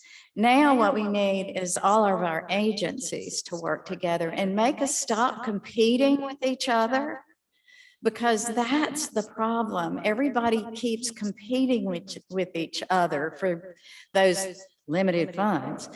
Time is right. We've got the money. Now we just need to put our money together and move forward. And other states have those type things, correct? Absolutely. You know, West Virginia is a poor state, and they have done a beautiful job. Tennessee is fraught with its own Because West problems. Virginia, if I'm not mistaken, they did some legislation to bring their states, their agencies together to focus on the child. Yes. Okay. Yes, they do. Alabama has worked in that too, and they established an Office of Early Childhood also. Dr. Parker, do you have anything to say on those issues, questions?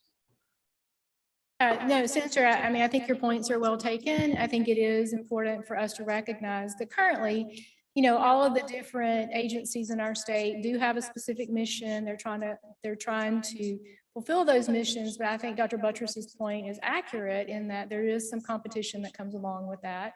There is some opportunity of not necessarily knowing what one agency is doing as opposed to another. So there are some models out there that I would encourage this study group to consider as well.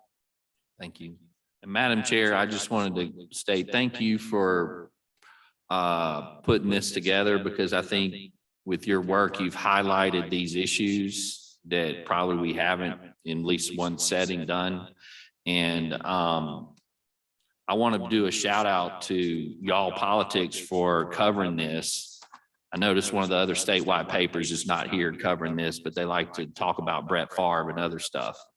So this is extremely important for these children. And, we say that we're a state that values children.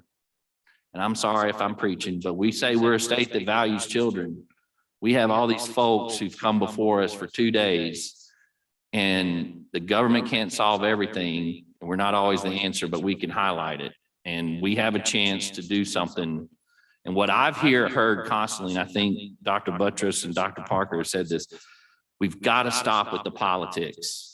The politics is what has caused these things to go, and it's about the children. And go ahead, thank you. And people in this state are sick and tired of the politics governing the well-being of our children. And I commend the Senate and you and Lieutenant Governor Hoseman for putting this 2 days together so that we can hear this and set aside the politics and do what's right, because these people, our citizens, want us to address it in the right way. So thank you for allowing me to do that. Thank you, Senator. Do we have some other questions? Senator Hickman? Thank you, Madam Chair. Just a couple of questions, and I won't make any closing arguments or statements, I promise. So Dr. Parker, I had a question. You talked about, and I think we talked about this the last time that you were here. There's a need for a change in how we qualify individuals who do this, what is it? I think it's the slide, this pre-service program. To tell us what we need to do in order to make sure that we have, because I think one of the problems with our pre-service in part C is that we don't have enough individuals who can actually do the work that we need to do. Is that correct? Yes. And what would be an action item for us, or is there anything we can do to make that change so that we can have enough people in the workforce doing that work? Right. So Senator Hickman, absolutely, you're right on target there. So as I noted, currently, to be eligible to be a special instructor, which is a service provider in our current early intervention system, you currently either have to hold an undergraduate degree in special education with licensure, which is a K-12 licensure, mind you, or an early intervention master's degree, which is a pre-K, birth to K licensure. I have about 25 students currently in our master's program in early intervention, and I graduate about 8 to 10 students a year. Not all of those students are from Mississippi. They're not going to stay in Mississippi. I do not teach in the undergraduate special education program at our institution. But I also know that our undergraduate child development students who are trained specifically in developmental trajectory and understanding development, you have to know typical development before you know atypical development for one. Our students know that quite well. Plus, they're trained to work with the family as a whole. They're also licensed through the Department of Education and 153 child development license. So essentially, they're qualified from a teacher perspective, just like a special education undergraduate student is, but they're not eligible at current in our early intervention system to actually serve as a special instructor. They are currently serving as service coordinators, meaning that they're not providing any early intervention, but coordinating services, but they're not currently eligible to serve as a special instructor. If we could change that and allow students from the institutions that I noted who have very high quality pre-service programs, we would push out a very significant number of students who would be eligible to work in our early intervention program, specifically in parts of our states that have the largest gaps and really have more special instructors available to provide those needs. Now, a special instructor doesn't do everything. As Dr. Buttress noted, we have PTs and OTs and SLPs and social workers and other professionals, but that special instructor is very important to the overall needs and well-being and has a lot of insight, not only into the developmental trajectory, but the family cohesiveness, the at-risk components within the family. So there's many different issues that special instructor is going to be addressing. And with more of them, our services would probably change in regard to timeliness. We would have opportunities to provide more services in natural environments, and we would just have a more robust workforce. And it's my understanding that there are states surrounding us that are already doing what you're suggesting that They we do. still are students every year, Alabama and Tennessee specifically. Okay, and so I guess my concern and the reason why I'm so adamant about this point is because from the statistics that you showed us, our state is already underserved, but not only is our state underserved, but because of the pandemic, we have more children who need early intervention programming. And then we're here because of, we're in a post-Roe world. And so if you capitalize those three factors, or you put those three factors together, we're looking at an abundance of children who need these services who are not having them. And it's my understanding from you guys' presentation that if we could serve more children at this point, then we don't even make it to part B, which is more costly in that effect. And so I think from my gathering of this, this is kind of a low-hanging fruit, a small change that we could make that would really impact early intervention practices here in the state of Mississippi. Is that correct? Yes, sir. So the two opportunities that I presented, which one is including child development professionals for that role, and then also the primary service provider role. If our state would adopt the eligibility for child development professionals and create a PIN to actually hire primary service providers, that will be a very nice movement forward to addressing some of our issues. Not going to eliminate all of our issues, but a nice movement forward. And just one final question, and I think this one came up in Dr. Butcher's presentation.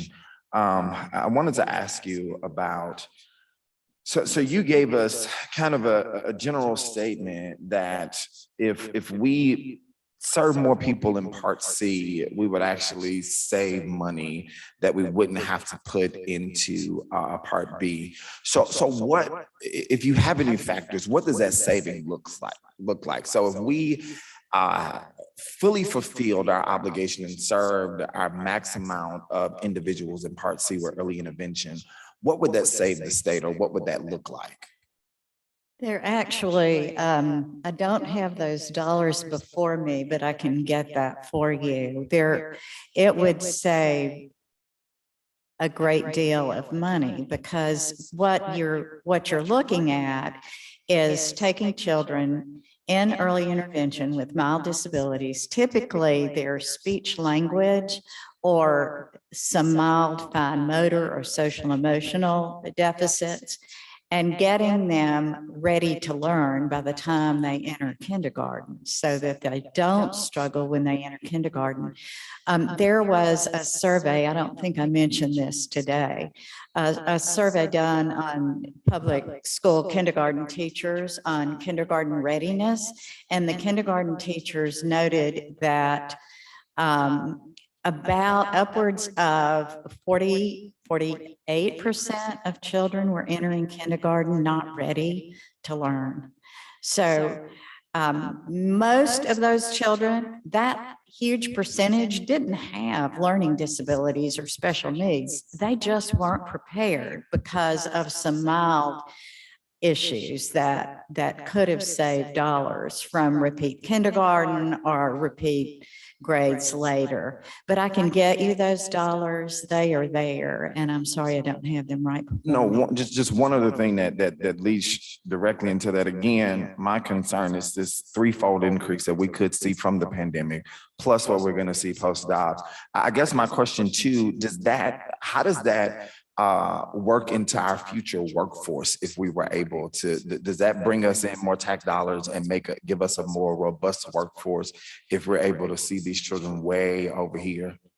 Absolutely. I think one problem that we've had is that, you know, as we talk about putting money into early intervention, the future is brighter for those individuals. They are more likely to enter the workforce. They're more likely to graduate. We're more likely to have fewer teen pregnancies, less drug use. I can keep going on and on, preterm births, et cetera.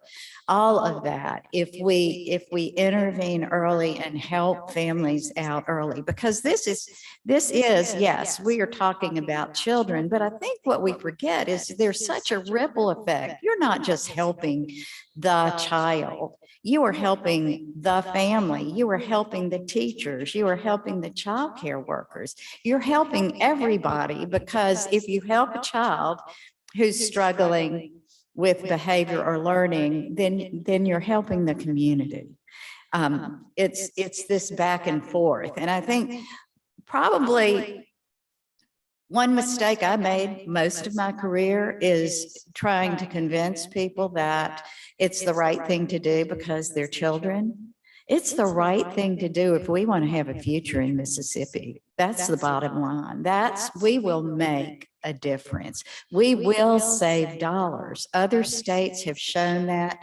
There are so many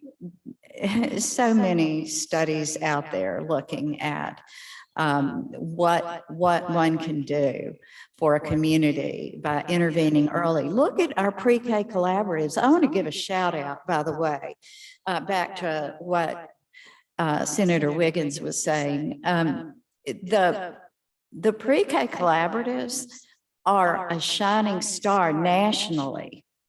And that is because in Mississippi, when we established the pre-K collaboratives, the standards were placed, not the lowest possible standards, but high standards on the way those were set up, on the way children are taught.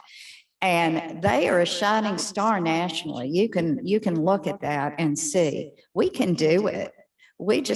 Mississippi just has to have the confidence and the conviction that we can be way better than we are, because we've shown that we can be way better even than the national average with an effort. Senator Turner Ford. Thank you, Madam Chair, and thank you both for the wealth of information you've provided for us this morning. I thought that I know that this slide was presented in both presentations, the comparison or the definitions for Part C and the Part B 619 of the IDA. Was a statutory reference given for Part C, and I think that I may have missed it. Yes, Senator, let me flip back. I can give you that code. So, can't see without these either. So it's in Mississippi Code 41-87, parts 1 through 19. That is the Mississippi Code for establishment of our Part C program. And then my follow-up question, you've both mentioned the delay in the billing process. And I understand, well, for the providers to receive their reimbursement or payment, there's the 6-month delay, I believe, where you have to bill insurance, bill Medicaid, and then bill the EI. And I understand that the hub model has been proposed. What are the problems with the current system? What are the reasons for the delays? The reason specifically for the delays in reimbursement? Yes. Oh, And I don't know that I can address those all for you, Senator. I'll do the best I can. There are numerous reasons. There are significant issues with Medicaid. There are significant issues with the number of codes that Medicaid requires our providers to actually use. There are reimbursement systems in other states that bundle Medicaid codes for providers in early intervention so that those codes are very much narrowed down. They do not have to bill for, 20 and 30 different codes for their intervention services. And that seems to be very efficacious for the whole billing process as it relates to Medicaid and in regard to reimbursement. The bundles are definitely, I would recommend, an opportunity for the committee to investigate. As I noted, our new data system has been implemented in Part C to really address multiple things. One, better data collection on our part, but also to address the funding, the reimbursement components. That is working much better, and there are providers saying that it's working much better, but there's still inherent delays with some of that reimbursement as well too. So Those processes, are they codified, or is that a matter of regulation that's, I guess, implemented or decided by the agencies themselves? right. So non-codified in federal law specifically. So as I noted, every state from a Part C component is discretionary. But the thing is that every state has Medicaid. Medicaid is federally funded. But Medicaid can look differently in each state as it relates to its reimbursement for early intervention. There are very good models out there that prove to be much more efficacious for providers to actually bill Medicaid specifically. That, as I noted, the bundle services, Alabama actually has its own division for early intervention in their Medicaid office, which makes it much more efficient for those providers as well. There's also some issues with insurance, reimbursement as well too. So there are states that struggle with reimbursement. Some insurances will not reimburse services in the natural environment. I just stressed how important natural environment is. It is codified in the federal law, but yet if you're a provider and they're telling you they're not going to pay you for your services when you do what you're supposed to do in federal law, then it really compromises those services as well too. Can't really speak to that insurance component. That's not my area of expertise, but those are some issues that I am aware of. If I may, I'll mention a couple of things. From the bundle of services, I know that I would be remiss if I didn't mention this for physicians and nurse practitioners who are doing all this wellness work where they're screening for different issues and trying to discover. The payment is so very, very low, both insurance and Medicaid. For the screening tools that often take 10 to 15 minutes each. And so to bundle so that you don't have to bill for every single code. Sometimes, as Dr. Parker mentioned, there might be 10 codes that you need to. It's so time consuming and there's no reason for it. Other states have done the like, have bundled. Back to the insurance, I can tell you that the majority of individuals who have that private pay insurance have a much harder time accessing services, and typically it is not paid. So again, many times our pediatricians have ended up having to refer their patients to providers who have Blue Cross Blue Shield. And then speech therapy is not covered unless they're feeding issues also. So a huge issue. Back to the question that came up earlier about the return on investment. I do have this. Professor Heckman's analysis of the Perry School program where they were doing early child care in that birth to 3 period showed that a 7 to 10% per year return came back on the investment on that early child look based on increased school and career achievement, as well as reduced cost and remedial education. So 7 to 10% return on investment. That's pretty good. I want to thank y'all very much for being here today. We're gonna, if everybody will stand up and take a 5-minute break. Perfect question to lead into our next speaker, Dr. John Damon, who is going to talk a little bit about the financing of early intervention services and a little bit about our brain drain. So thank you. So 5 minutes, and I'm gonna keep us on 5, hard 5.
Okay, if y'all will take your seats, we're going to go ahead and start back. If y'all will take your seats, we're going to go ahead and start back.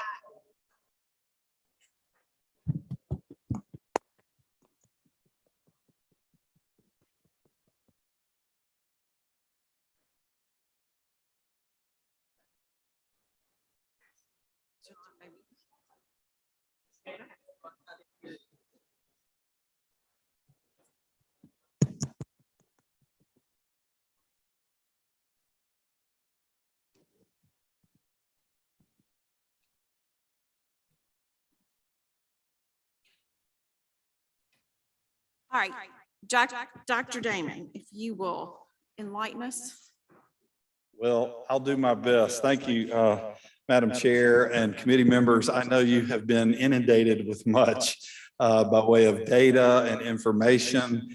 And so my hope in the time that we've got together today is to kind of walk up that continuum of data, information, knowledge, and wisdom and land back in this end. The questions that were asked right at the end are perfect segues into this discussion. Thank you for your passionate comments. They're spot on, and this is our moment to do something. Senator Hickman, your questions about what do we do? I hope to really hit on that. And Senator Turner Ford, your question about Medicaid, I have some recommendations that should be interesting for the committee. So I thank you for your time. And as Henry VIII said to his 6 wives, I won't keep you long. So let's do this. Let me start off kind of telling you where I want to go. 3 big points. I want to first give you a kind of a perspective from a provider. What I've been tasked with is what is the challenge as a provider? Where are we? And what are the implications of that for the state of Mississippi? And so where I want to start is to kind of just with us as a provider, as the most comprehensive provider for kids in this space with behavioral health, education, social services across Mississippi. We have a cross section of funding from lots of different state entities that might be a microcosmic way to think about the implications statewide. So I want to hit that with us. And then on the macrocosmic kind of perspective, how do we apply that, abstract those learnings up? We've engaged a group, the Strategic Economic Engineering Corporation, world-class folks on economic impact analysis, economists and mathematicians to really try to take some idea, given the task that you have with the additional 5,000 kids estimated, what does that look like? What are the implications for the state and the providers that are doing this work? And then finally, I'll land on just 3 recommendations. So let me start just with a reminder, because I know, thank you for having me back. I know that when I presented before, you've all slept several times since then. So by way of a brief reminder, we're a comprehensive organization across all 82 counties with a full range of behavioral health, education, and social service solutions. On the behavioral health, we have outpatient clinics, we have a psychiatric residential treatment facility, we have community-based in the home across all 82 counties with wraparound across all 82 counties, early intervention on the autism side. We also have on the education side 3 different schools. We've got social services that are Warren County Children's Shelter, family preservation and reunification, where we divert kids from entering state custody across all 82 counties in partnership with Child Protection. services, family support services across all 82 counties as well, to try to keep the call from coming in to CPS to begin with, and take those families with the social determinants of health at-risk families and work with them in their home and community. We've got adoption and maternity services. This is what started us in 1912, and we still do that. And children's advocacy centers on the Gulf Coast that does forensic interviews for kids with abuse and neglect, and then therapeutic foster care. So all that is important only to kind of point to what I've been tasked with, was what is the reimbursement issues? How does that land with providers? And with us as a microcosm, I'll just kind of give you an overview of how the funding works for us. And I think we can apply that up across the state. So for example, for Medicaid, for us, we have fee-for-service for autism, fee-for-service for our outpatient, fee-for-service for our MyPAC program, which is intensive in-home work across all 82 counties. And then we also within Medicaid have a per diem rate within psychiatric residential treatment facility. It's based on our costs back from 2 years prior. And then also within Medicaid, a per member per month rate for wraparound. So even within Medicaid, we got a lot of diverse ways that as a provider that we're reimbursed. Child Protection Services and Department of Human Services, we have a cost reimbursement contracts with them. And I'll speak to that and some recommendations with that. And then also we have within Child Protection Service a per diem rate from CPS for our kids that are in the shelter. The Department of Health, we get VOCA grants, cost reimbursement, both for our shelter and our Children's Advocacy Center. And I know y'all are familiar with some of the VOCA challenges that we had this past year.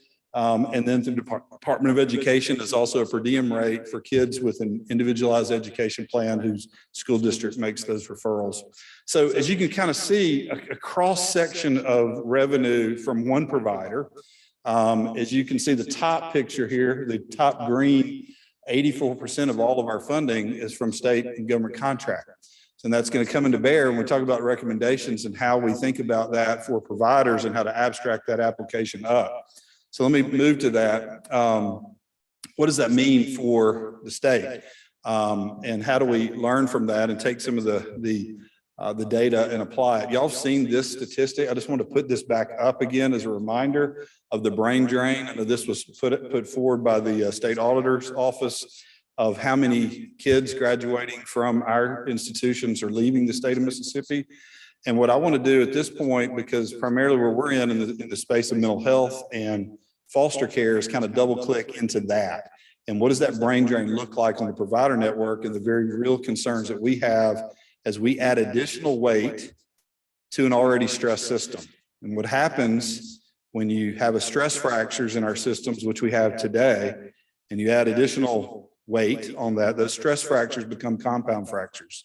And we're very worried about that. I've never been this concerned about what's going to happen in the provider community than I am today.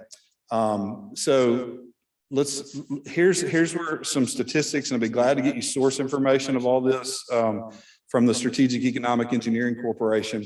But let me just kind of walk through a couple key data points that are important to kind of think about as you think about these 5,000 number that's been put out there. So I think it's important to note that 5,000 number, I think many would agree, is a conservative estimate.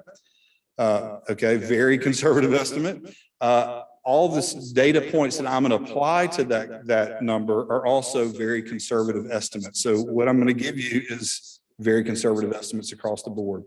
If you look at the 5,000 and you look at it statistically, what we know is about 35% of those will encounter a child protection services investigation. Okay, so you're looking at the blue and the black colors combined. Of that 35%, of those 1,700 kids that will encounter an investigation, statistically, 762 will end up in state custody, 44%. So if you look at that number, we know across the data nationally for many, many years, those who come into child protection services, 80% are going to have significant mental health challenge. And so that's 610 children. If you remove child protection, the green part where kids are not being investigated or coming into state custody, just statistically, we know, extremely conservative estimate here, 1 in 5 kids are going to struggle with a serious mental health challenge, 20%. Now, that's pre-pandemic. And that's not having these families counted as at risk for social determinants of health. So like when I say this is a conservative estimate, it's a very conservative estimate. We know that with the pressure on not just the foster care system, but the mental health system, you've got another almost 1,000 kids that'll be coming in for more mental health needs. When you look at, also you've heard several pieces on autism, just applying the current prevalence rate of 1 in 44 kids, you're talking about an additional 114 children now with autism as well in our state.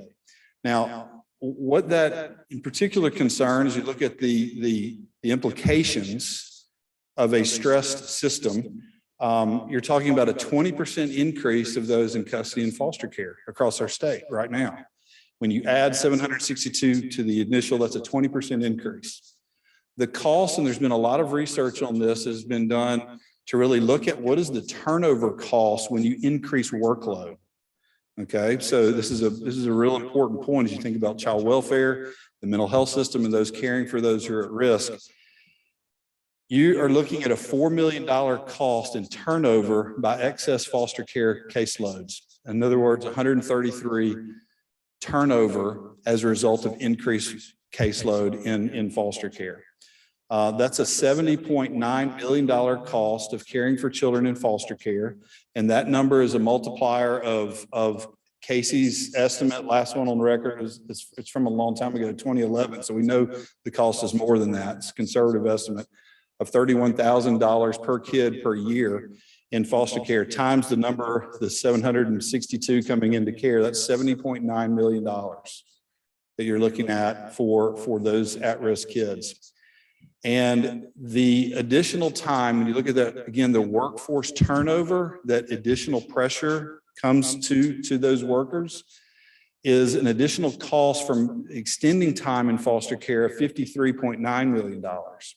Now, where that comes out, just for real basic math for you, is that the research shows that when a kid's in foster care, and they have a new caseworker that comes in because of turnover, they have a new caseworker that extends their time in foster care by an average of 4.5 months.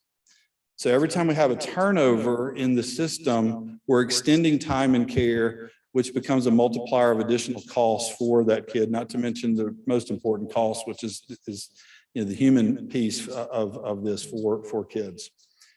Now, to just kind of buttress everything, it was a pun, Dr. Buttress and others have said, early intervention works and we must do it. And this is the moment in time when we have the resource to do it. We know, for example, in our child welfare early intervention program or family preservation reunification, that's got a 96% success rate. We know we've diverted over 4,000 kids from entering state custody since 2018. Now, what that's done in the real net number in terms of kids in custody, this is just from 16 to 20. If you look at just the slice from 18 to 20 for this one program that we're doing, you've got that's focused in the home, at least 10 hours a week. The number of kids in child welfare custody has decreased by over 1,100 kids from just 18 to 20. Putting some focus on that early intervention to appropriately shut the front door of the kids coming into the system while we work on adoption and other things on the back door to get kids and families back permanently together. So I want to now just kind of share what I think some of the implications are for our state and providers and the very real concerns that are happening, not just in our conference rooms around this state, but in the various boards that I'm on nationally with CEOs who run organizations like ours. There are very real and difficult conversations happening, and I just think it's important for you guys to be aware. The first implication is that this setting event that we're in right now is a formula for disaster for us in so many ways. What you have is an increasing acuity, and if we do it in economic terms, a higher demand, right? So you have an increasing acuity, you have a decreasing workforce, so that's the supply side, and then you have an economic downturn. And the economic downturn, when you look at this from the kind of the macro system surrounding the provider networks, is very important because many of the nonprofits providing these cares, not just training the workforce and getting them ready to go out, but actually delivering the care across the state, the way that they keep their doors open is through a lot of fundraising. They lose money on pretty much every grant and contract, so they have to raise dollars. When you got an economic turn and a recession that might be coming, the philanthropic dollars are going to decrease. And that's going to, again, set a context that's going to be very difficult because costs are up double digits. You can pick the issue. Costs are up double digits and reimbursement is not. And at some point, these stress fractures become compound fractures for the provider network. I give another example. Been on calls this past week. There's actually a bill being pushed through in Washington, the Nonprofit Property Protection Act, because more and more nonprofits are having a hard time to even obtain liability insurance, to even get them to write it, particularly if you do adoption, which y'all are squarely focused on, foster care, or you deal with kids who have a history of sex abuse. They don't even want to write it. And so they're having to introduce a bill in Congress to even try to protect to make sure that that can be done. It has been harder and harder for groups like us to get it. And if you get it, the cost is significant. And yet the reimbursement's not changed, but everything else to provide the care is up significantly. And then you see contracts more and more shifting to place the liability back on the provider side. That's the first implication that we're very concerned about. Number two is that as we talk about Medicaid, and your question was fantastic, I think it's real important that we think about Medicaid within the right context as we look at all these numbers. And when I get to the recommendation section, I'll mention more about this, but Medicaid in our state, when you look at and you hear reports or you look at comparisons, right? We always want to compare what are our contiguous neighboring states doing, and you look at CPT code for this versus Alabama versus Tennessee. Those are great baseline comparisons to think about, but I think we often lose the context around why it's so critical. And the context is in those neighboring contiguous states and around the country, those states have a higher provider pool of a private insurance network, A, and B, those networks pay significantly more money. So our private insurance, the Blue Cross of the world, are among the lowest reimbursement rates in the country. And Mississippi has the highest Medicaid populations, or I think we're fifth, so it's very high. So if you're in a context, a provider network context, where you're just comparing how does our state reimburse CPT code 97153 to Alabama, and you go, we're pretty even. No, because that contiguous state has a provider network that's paying the providers much more dollars that allows those providers to deliver care to those in Medicaid because they're getting more reimbursement on the private side. We don't have that here. We have a low private side and we have a high Medicaid percentage. And that is a terrible formula for disaster for a provider. That is a second point of big concern and implications, the setting event, the ecosystem surrounding the Medicaid discussion that I think is very important. And then finally, and this is a really big concern, and I have had lots of conversations on the national boards I sit on. I am seeing more and more really good organizations walk away from grants and contracts with the state. I know that's been our case. There's been some great multi-million-dollar contracts and grants, but you know what? It's not worth it. And it's not worth it because to do this one, you're going to lose 400,000. To do this one, you're going to lose 300,000. To do this one, you're going to lose 600. And at some point, you can't take on more contracts that you're just going to lose more money on. And so what is happening, and this is a very big concern, if we're the largest provider in the state, most comprehensive provider for kids in the state, across behavioral health education and social service solutions here, and we're having to look and say, I don't know that we can do this, y'all, it should be a big concern for us. And what I am concerned about is if we don't provide consistent and stable and adequate funding, we're going to lose a lot of our infrastructure of provider networks. especially when we, again, take the stress fractures we already have, and we're going to add more compound fracture on top of it. And I believe we all want, for all the reasons that we understand, we all want top performing organizations who operate with transparency, who operate with high accountability, who have good compliance programs, who can demonstrate return on investment, who have demonstrable outcomes. Those are the organizations we want to make sure are engaged in this. And so that is an important, I think, implication. Now, the last, and it's just one slide. Again, I didn't want to give you death by PowerPoint today. I just want to talk about a few things that are really important. And so the recommendation, I should, let me, before I put this first one up, just preface, we spent a lot of time on the Medicaid question. Lots of looks at CPT code comparison, state to state. What if we raise this one by 20%? We recommend increase this by 5%. And honestly, the more we looked at it, the more we said, you know, these unparalleled moments require an unparalleled response. That's where we're in. And to just say, I think we ought to increase these codes by 10%, these by 20%, those are first order change that is going to get us right where we are right now. We know Einstein's definition of insanity is continue to do the same thing, expect a different result.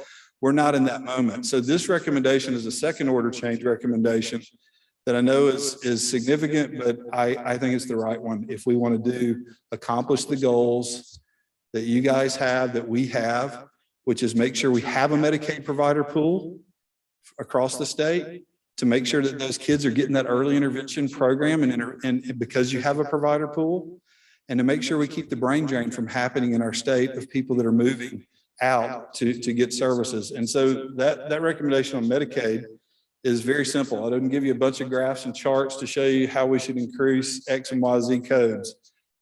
Adopt a fee structure comparable to that of the private pay insurance. Very simple. If you passed legislation to have Medicaid reimbursed at the same rate, even if you took the lowest rate of all the private insurance companies, and you took the lowest one and had pinned that with Medicaid, you're all of a sudden going to get providers everywhere becoming a Medicaid provider. Kids and families that don't have resources are going to get access to the same quality of care as someone with private insurance. And you would immediately have not only those, but the providers who are barely hanging in there to actually be able to hire more staff. And what's really important about this is the research shows that the turnover wasn't sourced just in your reimbursement rate. The real issue of turnover was the workforce demand that people said, I'm not doing it anymore. And I've talked to a lot of ER docs and stuff around the country. And you could do the same thing in social work. You could pick the thing. Hey, well, ER doc will pay you $50,000 a year to stay here. And at some point they go, it's not worth it. My life's not worth it. What I need is more help to take care of the people that I'm getting referred to. And the only way to increase or decrease the ratio of that help is to have more reimbursement so they can hire more people, so they can serve more people.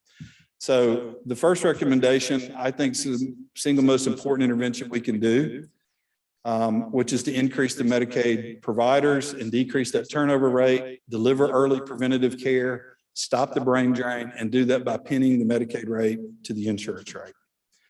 And I'll just give you a case in point. And by the way, why I think that's so important, I went back to look at this is section 1902A 30A of the Social Security Act, where it talks about Medicaid, and it says in terms of the rate, it's consistent with efficiency, economy, and quality of care, and this is the important part, sufficient to enlist enough providers so that care and services are available under the plan, at least to the extent that such care and services are available to the general population in the geographic area. And I don't think we're doing that right now. And I think there's huge geographic areas in the state without Medicaid providers, and I think this would change that. Case in point, I remember we looked at at one point, I forgot which code it was. I think it was one of the autism codes, 97153, I believe. But and just to punctuate this point, and then the cost that you could look at for the state, that rate, Blue Cross reimbursement rate was the lowest in the country, and Medicaid's rate was half of that rate. So if that's the context in which someone's a provider, you're asking them to step in and be an autism provider, or fill in the blank. It doesn't matter what service line we're talking about. And I wanted to run the numbers for you guys of an organization. I don't know if we're the first or the second largest, it doesn't matter, in providing that autism care in the state. The reason, so we took everything we provided this year, 2022, annualized it for the balance of the year, and took all the Medicaid rates and brought them up to the private insurance rate. What would that look like? If y'all had done that this year and we put everything to the private insurance rate, the total cost of the state, the total cost is less than $87,000. And that's because of the great FMAP that we get and need to take advantage of. So the total cost of the state to pull everything up to private insurance for all, not just one code for autism, every code was less than $87,000. The other recommendation for Medicaid I want to give is just around the growing mental health crisis that we have. And I know you've heard from Commissioner Sanders and Wendy Bailey at the Department of Health. I just want to echo that we have a mental health crisis, and what we're seeing in emergency rooms at hospitals that are jammed with folks that need mental health care. We know that increase has been about 51% increase of those coming to ERs for mental health care. That's rolling over to acute care hospitals, who are then getting them to us in psychiatric residential treatment in 5-7 days. And the system and reimbursement that was designed back 30 years ago when this started in our state assumed kids used to be at that point in acute care. I think it was 30 to 60 days. It was forever. Now it's like 5 days. How we serve those kids in psychiatric care has not changed. We really need a new level of care that delineates the traditional psychiatric residential treatment kid and the kid we're getting now that we're not even able to serve because they're so acute that will disrupt the milieu and the care that you give. And we need a higher reimbursement rate to reflect the higher acuity that we have right now. And you could do that in lots of different ways. You could do that to do add-on fees for single beds when kids require single bed occupancy, or when they require one-on-one supervision for suicide watch. The nursing homes have a quarterly adjustment based on acuity there. You could do, there's lots of solutions to do that, but something needs to be done to help with the mental health crisis that we're seeing. The second recommendation, and there's only 3, just so you know, the second one is not around Medicaid, but this around the rest of the grants and contracts that we get across the state. Right now, most of it, like for CPS, DHS, the contract we get, the way it's structured is that you're allowed 10% of the award to cover overhead, 10%. And that's great if you have a small organization where you can put most of the employees on that are working on that. Like if you do one thing, if you run the shelter and that's all you do, you don't have a big overhead. But for a large organization, the challenge is without the large overhead, you also don't get the compliance and the internal auditing and the training departments and the quality reviews and all that goes with assuring that there's good stewardship of the dollars. What I would recommend is that for those contracts that the state's doing, still keep the 10% for those organizations, providers, to keep providers that works for. But there is a federally approved indirect cost rate that comes from the Department of Health and Human Services. And what that rate takes into account is all the back office functions that you do to make sure quality and compliance and transparency and all that is done so that there's good stewardship over dollars. They take all of that into account and issue a approved federal rate of reimbursement for your overhead. I would beg you guys to think about allowing the states as they contract to offer up either option. either do the 10% overhead or the federally approved. This is a federally approved investigated rate that showed that this is what it is. To allow one of those, that will allow providers not to pull away from these contracts, but to lean in. And also, of course, the whole piece of value-based contracts that we could get into on Medicaid. I'm gonna leave that one for now, but that's a huge thing. Last piece here, and it kind of ties into the former. You know, as you think about that, all the challenges that we've had in the state, and I know how pendulums swing back to just have more accountability and more sticks. But I would encourage you guys to think about the carrot side of this and how to incentivize integrity and stewardship and accountability for the providers across the state that are doing it right. There's a lot of providers doing it right. And instead of just increasing the requirement, find ways to reward organizations who exercise high internal controls and sound stewardship. Find a way to, if they've got internal audit teams and external audit results and compliance departments and quality management departments and training departments and governing and audit committees that are all doing a great job, find ways to incentivize that so that the state can feel good about the contracts that they give and the stewardship that's over those. I believe that is the end of my content side, and I don't know, Madam Chair, if you want to entertain questions now or later. Okay, thank you. We're going to go ahead and entertain questions now. John, I want you to talk to just a little, Dr. Diamond, I want you to talk a little bit about just y'all's personal experience. You've given us the data and the brain drain, but I know that I represent a university community. We train some wonderful communicative disorder students, and the majority of them are leaving the state because the wages are dramatically higher in other states. We see that with our physician workforce. We see that with our early child care workforce, as we've heard over and over again. You've been involved in a number of programs with ABA therapists that, and that board, I served on that board before I came in the legislature. And I saw a number of those students who finished their coursework and they kind of did their practicum and they came in, they get licensed, and they now are gone out of the state. Can you talk just a little bit more about that? And at the heart of this is reimbursement. They have a heart and a desire to serve children, but because of low reimbursement, they can go to our neighboring states and make dramatically more money. Can you talk about that personally? Yeah, thank you. So, so if we back the clock up just a minute, before you guys did amazing work to pass a law that requires insurance companies to cover autism. If you go to the IHLs, there were no training programs. There was no training programs because there's no jobs. All right, so why we're going to set up training programs with no job? Well, we finally got insurance passed, right? Finally got the caps lifted so that they could get those services. And so now what we're doing is playing catch up to, now all the IHLs are starting programs. They're doing incredible work. I see Dr. Gadsky here and Mississippi State, but there's some great stuff happening now, but that is such in an infancy at the workforce kind of pipeline.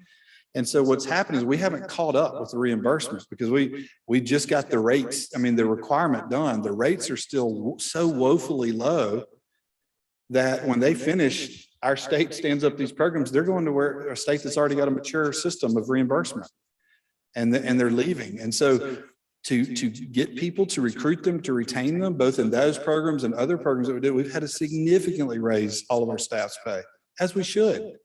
We spent millions on the psych side, and those reimbursement rates are 2 years after we get the rate, 2 years after our expense. So we won't see all the investments we did in Katrina. I mean, from COVID and all of that till much later. So it's a parallel system that it starts with the proper revenue reimbursement rate that allows you to recruit that student right out of school, offer them a good wage and living with the right ratios of work of how much work they're going to have on their plate. Quality of life in Mississippi is fantastic. They want to stay here, but they've got to pay their bills, and our reimbursement system just hadn't caught up with that yet. Okay. I want to thank you. I know y'all spent a great deal of time from the phone calls y'all had and kind of putting this together and giving us some hardcore data on this. And this is excellent statistics. Thank you. Great. Questions? Okay. All right. Thank you very much. Thank you. This is great data. Thank you. All right. Daisy Carter.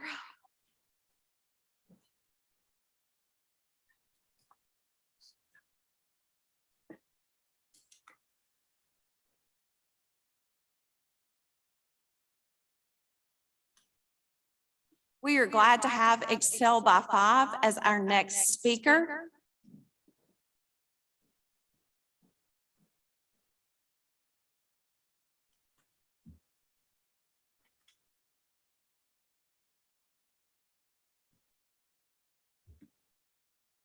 Go ahead when you're ready, Daisy.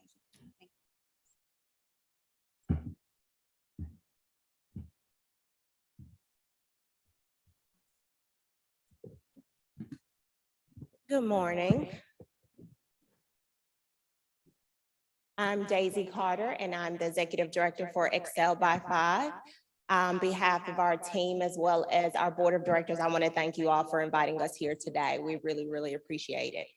We know that Mississippi is moving and growing and improving in the right direction, and we're happy to be a part of that process and making sure that we're providing Mississippi mothers, families, and children the right support they need.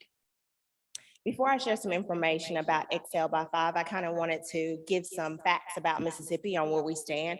It's regarding to early care and education. Perfect, great. So I'm sure you've seen some of this information with previous speakers before me today. But I wanted to say that Mississippi, 17% of our counties are considered high risk for kindergarten readiness assessment. That basically means that 14 counties score between 429 and 477 on the readiness assessment. Average kindergarten readiness assessment score for Mississippi is 502 out of 530. This shows that our families, as well as our children, are not as prepared for kindergarten as they should. And when they go to kindergarten, they fall behind and continue to fall behind as they play catch up. Pre-K collaboratives serve our students in about 18 of Mississippi's 82 counties. Our collaboratives are very effective, but so many children are missed, especially that 0 to 3 mark that we are desperately needing to reach.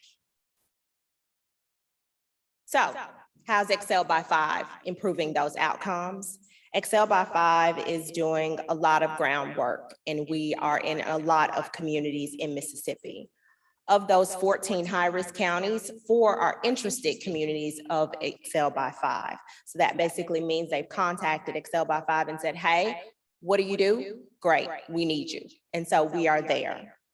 So just to give you an idea of those working towards their certification with Excel by 5, that will be Stone, Walthall, Simpson, and Jefferson. So we're working with the community libraries, the school board districts, the school board, and superintendents to make sure that they have what they need. To improve kindergarten readiness assessment, we are focusing on the whole child and the skills and the strength that they've already developed right now. So that basically means we're looking at what makes the child unique, what makes them stand out, good and bad, and if they are ready for kindergarten. So that basically means we're looking at children that love to read books, exceptional readers. However, they can't or won't communicate with other students. They're shy, so they lack that social competence mark. Or we're working with students that may be socially engaged with other students, but cannot hold a pencil or use a pencil correctly. And as you know, that is part of the kindergarten readiness assessment, that they have to be able to hold a pencil and use a pencil. We're also working with kids who can read well and are socially competent, but wiggle in their seats, are easily distracted by others. And so we're trying our best to make sure that our babies are ready once again. We give our parents and our caregivers the skills they need to teach independence, develop routines for the children, as well as engage in literacy activities, as well as recognize developmental milestones so that early intervention is possible.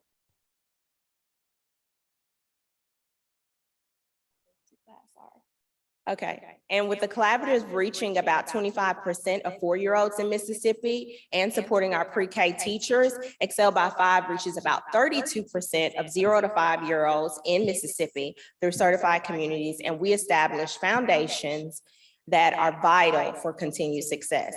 Excel by 5, again, is dedicated to ensuring that our 0 to 5-year-olds are even more ready for kindergarten. Childcare issues result in about 670 million lost for Mississippi's economy. So when missed work happens or coming to work late or leaving early, not only does the employer miss out, the employee misses out as well. Over 75% of parents rely on family members for childcare support. That means they're before school, after school care, transportation, even taking their kids to doctor's appointments. This is what our parents are dedicating our family members for, and a number of other assistants. And over 35% of grandparents are responsible for their children or grandchildren in Mississippi. So about 44,000 grandparents in Mississippi are the primary caregiver, and many of them, some between the ages of 0 to 5. So we're thinking about, you have to keep in mind that our grandparents are coming from different generational gaps, and things as simple as not having a bumper pad in the crib can be an issue, is a hazard issue, and it's part of our sleep safety process that we're helping with our communities. So how's Excel by 5 improving those communities? Excel by 5, we know that it's a devastating loss to have $673 billion taken away from our Mississippians that need it. So we are encouraging businesses, corporations, and different organizations around the state to take part in promoting early learning policies in their organizations. Research shows that a return on investment in early educational program benefits the worker, the employee, the parent, as well as long-term effects for the children. Early learning policy should be considered a part of their annual economic development plan for their business organization. And so what Excel by 5 is doing is we're educating the employers that they have the opportunity to not only benefit their workers, but they're able to support their workers and their community and help influence public policy, which would alleviate the economic loss due to childcare. Excel by 5 is assisting parents, caregivers, and grandparents, especially those who have children that they're taking care of that may have emotional or behavior or physical difficulties. And some of those are not even aware that they have issues. So Excel by 5, again, is educating them and providing them current information that is needed in order to help alleviate those issues. Excel by 5 helps parents and caregivers and grandparents identify those needs and gaps in services and helps them locate those services and resources that they need. Most people agree that the earliest education for our babies starts as early as 0. And so at Excel by 5, we show, or we believe that why early education should start at 0 is very, very vital. Prenatal care protects infants as well as ensuring a healthy pregnancy for the mother. But fetuses also pick up information and information from the outside world when they're in the womb. So baby engage in their senses and learn about the world around them during the the last trimester of the pregnancy and maybe even before. So early learning activities such as reading to the womb can help mothers bond with their children, also gives the mother an opportunity to relax and also create an opportunity for a mother to release those healthy endorphins for positive psychological response from their children. It also allows the babies to recognize voices and words. Again, all of this happens or takes place in the womb. So research shows that programs like Excel by 5 delivers a 13% return on investment. So I know several of us has mentioned the return on investment of programs and developing new things for Mississippi. So again, programs like Excel by 5 can provide Mississippi with a 13 return investment.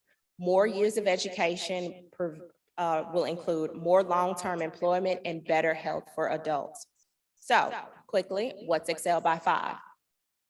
Excel by 5 is an early learning childhood community certification process. We focus on the young children and the community.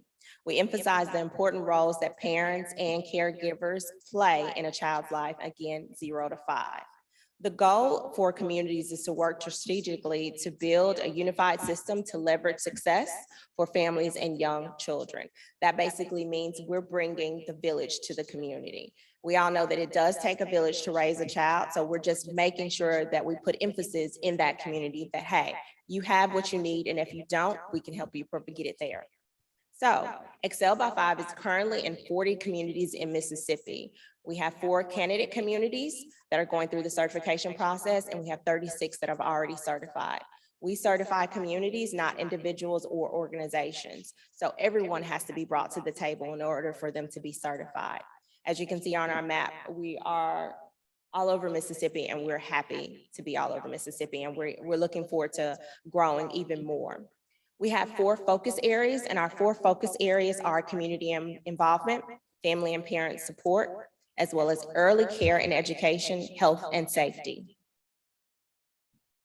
We have community goals, and our community goals are pretty simple. Our community goals are to increase partnership and resources within that community around 0 to 5. Our other goal is to increase families and communities' resources to assist them in meeting the needs of their families and children. We're able to do that through a number of things, and that's providing providing our coalition meetings, community needs assessment, and community action plans. This helps the community figure out or identify the gaps in services that their children are missing, and we're able to help them fulfill those gaps. Family and support goals are very simple. Our family and support goals are to increase family and parent skills and advocacy, so they're able to advocate for their young ones. If they're meeting a pediatrician that's providing them with information that they're not aware of, they can come to us and advocate, or advocate and have the skills to advocate at their physician's office. Increase family support and guide the early learning for their infants. In order to achieve those goals, we provide newborn packets to family members. We establish family resource centers in the community, and we provide support referral systems as well. Early care and education goals are to improve the high quality child care. We know if high quality child care is available for our families, infants, and children, they will be successful. Increase the number of children in school readiness as they enter into kindergarten. And the way we achieve those goals are to provide partnerships between the community and other organizations, and provide professional development training. We're able to give contact hours for those who have direct face-to-face contact with our 0 to 5-year-olds. And we're also able to support and provide services to licensed centers and home care providers as well. And our final goal, our final focus areas, health and safety goals, are to improve the social and emotional health of infants, children, and families. We increase public awareness of the importance of developmental milestones, as well as the social and emotional health. We're able to do that through various events, including our health fairs and identifying community health topics. Each community is different and unique in its own way, so they have different health topics that may be an issue directly related to their community. So we're also able to do with those health fairs are providing early intervention services as well. We complete an annual report on a number of things for our funders and just for community resources. And the number of our, we complete the annual report, and the way we're able to measure our success or measure our progress within the communities is providing a number of program participants, the number of community outreach events that we do, the growth in our coalitions. That means anyone that is maybe leaving the coalition or returning the coalition, or even just growing the coalition as a whole. Enhancing the capacity of the community organization, increasing the number of community partnerships is always important. That alleviates those gaps and making sure that we're filling those gaps, and the number of certified communities. So again, we're at our reach of 40 communities certified. So why Excel by 5 is always a good start of why, and a simple answer is we believe that every child in the state of Mississippi deserves to be happy, healthy, and ready to reach their level of success by kindergarten and beyond. Any questions? I want to first start out by thanking you. We're all very excited to continue to see our numbers of kindergarten readiness dramatically increase. We're proud to see our reading numbers increase throughout the state, and they are a source of excitement for us in the state. Excel by 5 has been a partner in those particular efforts all across the state. In many efforts, y'all were the precursor to individuals forming collaboratives in those areas. And so I want to thank y'all for the continuous work that y'all have done across the state at the grassroots level, bringing those professionals and community members together. So we thank you for that. I want to touch back on something that I don't think we really touched on in this hearing that I think is really important, is the statistic that you gave. Over 35% of grandparents are responsible for the grandchildren in Mississippi. What do you find are the unique needs that this committee needs to keep in mind as we talk about what we need to do in these areas in regards to grandparents? So the important thing that we are focusing on with grandparents is that educational gap. They're not aware of things that have taken place when their time or when they were raising their babies, or and where they are today. So things are very, very different when we look at that. Even from during COVID, we noticed a bunch of grandparents that had their grandchildren, they had difficulties using a computer, such as accessing Zoom and things of that nature, and the importance of having them to read on a daily and consistent basis. So our parents, our grandparents are struggling in that area. So we're just making sure that we have small parent talks, and we invite them to come out and do those parent talks so they can get that education. It's almost like they're going back to school as well. Okay, thank you. Other questions? Senator Wiggins? Really one question, if we could go back to slide 7. Yeah, okay. So I look at, you mentioned there in the slide about it's a certification process, and then in the blue, the goal is to work strategically to build a unified system to leverage success. Comment on this. I kind of consider it Excel by 5 in these communities as a sign to businesses that they are in a community that is very good for families and children. And I know what I hear from businesses when they come is what we want are quality of life for our employees. And in fact, I have heard by our own economic development folks that every state basically has the same incentives. What they look for are quality of life and workforce. And so when it's an Excel by 5 community in this process, that means the whole community's there, and you focus on 0 to 5. So businesses know that if they're there, their employees and everything are going to be good for families. Am I correct? Correct. Does that Yes. make, okay, That is perfect. that was easy. That is the correct answer. Workforce development is important. And when businesses see that they have a certified Excel by 5 certified community, that means, hey, we are providing high quality. We have high quality education. We have high quality employees, and we have future employees that are going to stay in that particular community. And yesterday was pretty much all about workforce. And I think that's why this is important, because it can be used, not used, but it's a recruitment to get businesses to know where they're going to locate, that it's good for everybody. Correct. And it's positive reinforcement for the community as well as businesses. So to see that a community is thinking of their little ones and focusing on education speaks highly of that community. Yes.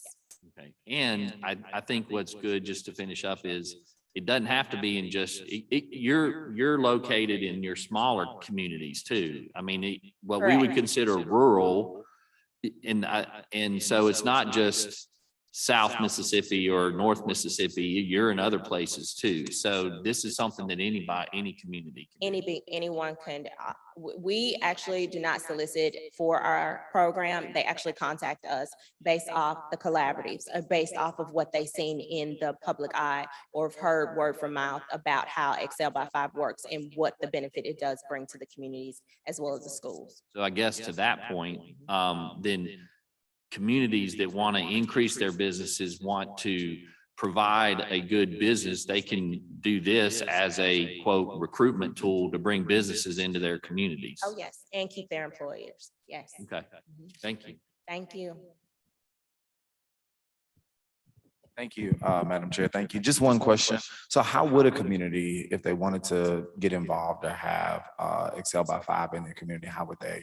They go would just about? simply contact me and contact us, and we would go through what we call an informational session. That informational session can take anywhere from 20 minutes to 2 hours. And that informational session brings together that representative of the community, whether that's a community leader, and to see what other parts they have. So say, for instance, you're a community representative of a business and you think Excel by 5 will be vital for your organization. Okay, how about your school? Are you working with your school? Are you working with your community library? And then we bring you all to the table as well. And then we establish a coalition from there.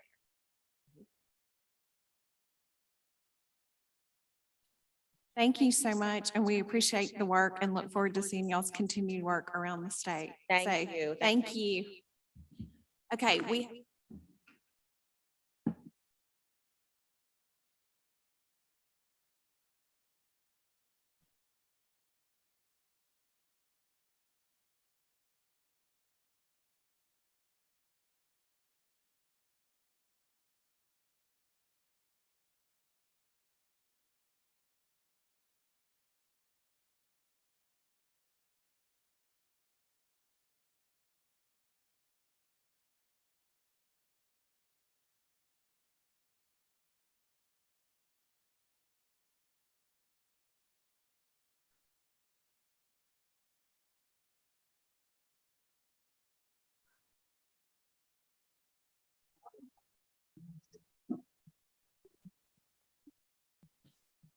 Doctor, can you hear us?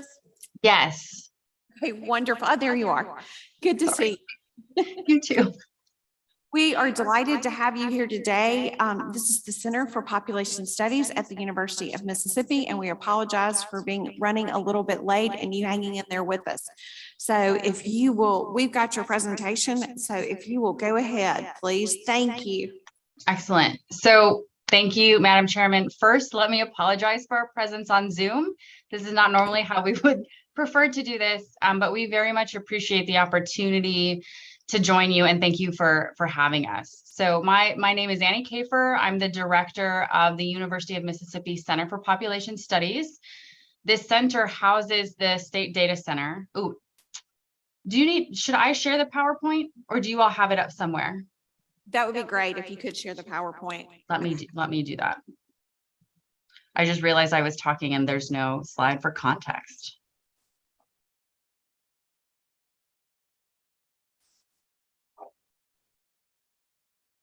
Okay.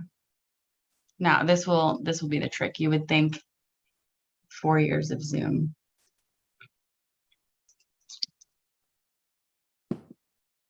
Here we go.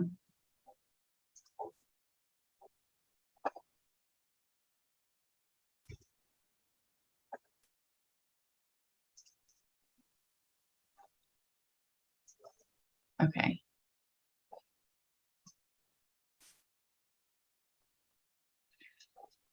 All right. Back to it. Apologies. So the Center for Population Studies houses the State Data Center of Mississippi, the SDC. So the SDC is a federally brokered relationship between the state and the U.S. Census Bureau, with a directive to assist stakeholders in accessing, understanding, and utilizing public data for local decision-making. So that can be at the state level, it can be at the county level, it can be at the municipal level, even community nonprofits, for example. We also calculate the necessary population projections for the state, which are used for planning purposes around education, certificates of need for rural healthcare, and other planning at the state and local level. I'd like to introduce my colleagues on the call with me, Mr. Matthew Hancock. He's our state data center specialist. So he is the data guru when you have a request. And then Mrs. Jillian Morrison, our Delta Legal Fellow. And can you all, is this in presentation mode? There we go. We're just going to go with it. Okay, are you all seeing presentation view or the actual slide view? Yeah, okay. It's great. Okay, we're going to go with it. Oh God, except my screen's all messed up.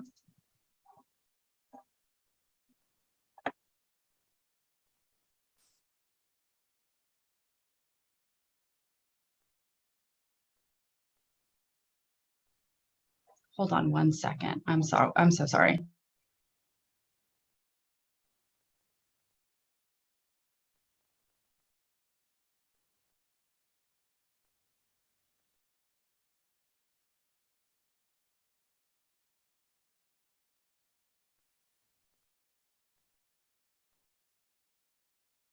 Okay, there we go.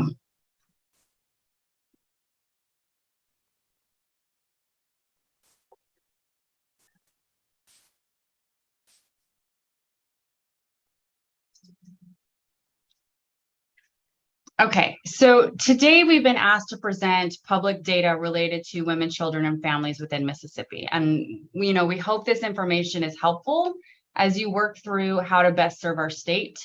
In working through the data available to us, our team has identified 3 concerns for women, children, and families within the state. The first is the increased need our state will experience for services due to population increases among specific groups. Systemic and chronic food insecurity, and our current healthcare landscape. So the first thing we want to talk about really is Mississippi's unique situation in that our current legal landscape will mean that we can expect at least 5,000 more births than expected this year and likely each year after. Induced terminations in the state have been on an upward trend from 2016 to 2020, with 2020 numbers just over 5,000. More than 60% of these terminations occurred among women in their 20s. So those in age brackets most likely to be in some kind of post-secondary training, community college, or university. This data from the State Department of Health's database MSTARS includes all induced terminations conducted for residents of Mississippi. However, 5,000, there are likely folks who haven't been reported, data that didn't get reported, but 5,000 is the number that we have to work with data-wise. The substantial increase in the number of births will certainly impact the need for prenatal and maternal health care services in the short term. Long term, we can really expect an increase in the needs for childcare and support structures for young single mothers who may not have been able to finish post-secondary preparations for the workforce. Long term, without these supports, these young women will have substantially lower than expected earnings and increased likelihood of poverty, which I think many of us understand to be a cyclical process that will impact children. Additionally, as many of you know, Mississippi experienced a significant undercount during the 2020 census, which is what our office has been dealing with for the last 3 years. While undercounts are not a historic anomaly, undercounts of this magnitude are, and they make predicting population difficult. While we know that our state was undercounted by more than 4%, we do not know the specifics of that undercount, so the who and the where. The Census Bureau has released information from their post-enumeration survey and indicated that state-specific estimates of over and undercounted populations would not be made available for states. Which means that we can't tell which age cohorts within the state specifically. But given national numbers, there has been an emphasis on the undercount that happened for those under 5. So that 0 to 5 cohort that Daisy was mentioning, as well as those who are 18 to 29. So we know that nationally, both of those groups were undercounted. So this combination of increased births and a likely undercount of the current 0 to 5 cohort has significant implications for the state's ability to provide sufficient services in pre and postnatal care, as well as support services for 0 to 5. As a state, we're going to see a reduction in the federal dollars to support programs for this age group, despite likely having a larger 0 to 5 cohort, which will not even include the 5,000 births that we expect. Additionally, this will create a snowball effect of increasing 0 to 5 cohorts without subsequent increases in funding. So this slide is simply a chart of the MSTARS data showing the increase over time of induced terminations. So we know that they were on an upward trend. So 5,000 is a conservative estimate. They also break it down by age group, and you can see here that most induced terminations are secured by women between 20 and 30. So as we expect an increase in the cohort size of the 0 to 5 over the next decade, there are additional considerations for the state, including the impacts of food insecurity on this particular age group and for pregnant women. You've likely already heard testimony about the impacts of food insecurity on babies, children, and pregnant women, so we'll cover this briefly to simply emphasize the importance. Food insecurity can result in low birth weight for babies whose mothers were food insecure. In children who are food insecure, this often results in poor health and educational outcomes, including low test scores, malnutrition, obesity, micronutrient deficiencies, and in extreme cases, developmental delays. In pregnant women, food insecurity can translate to gestational diabetes, which requires additional care and management and has implications for preterm birth. It can also contribute to postpartum depression in pregnant women.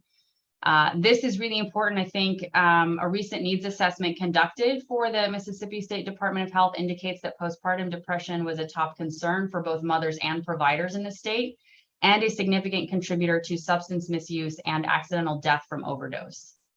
Generally, food insecurity results in a loss of income for the overall population due to an increase in workforce non-participation, increased sick days, poor work performance.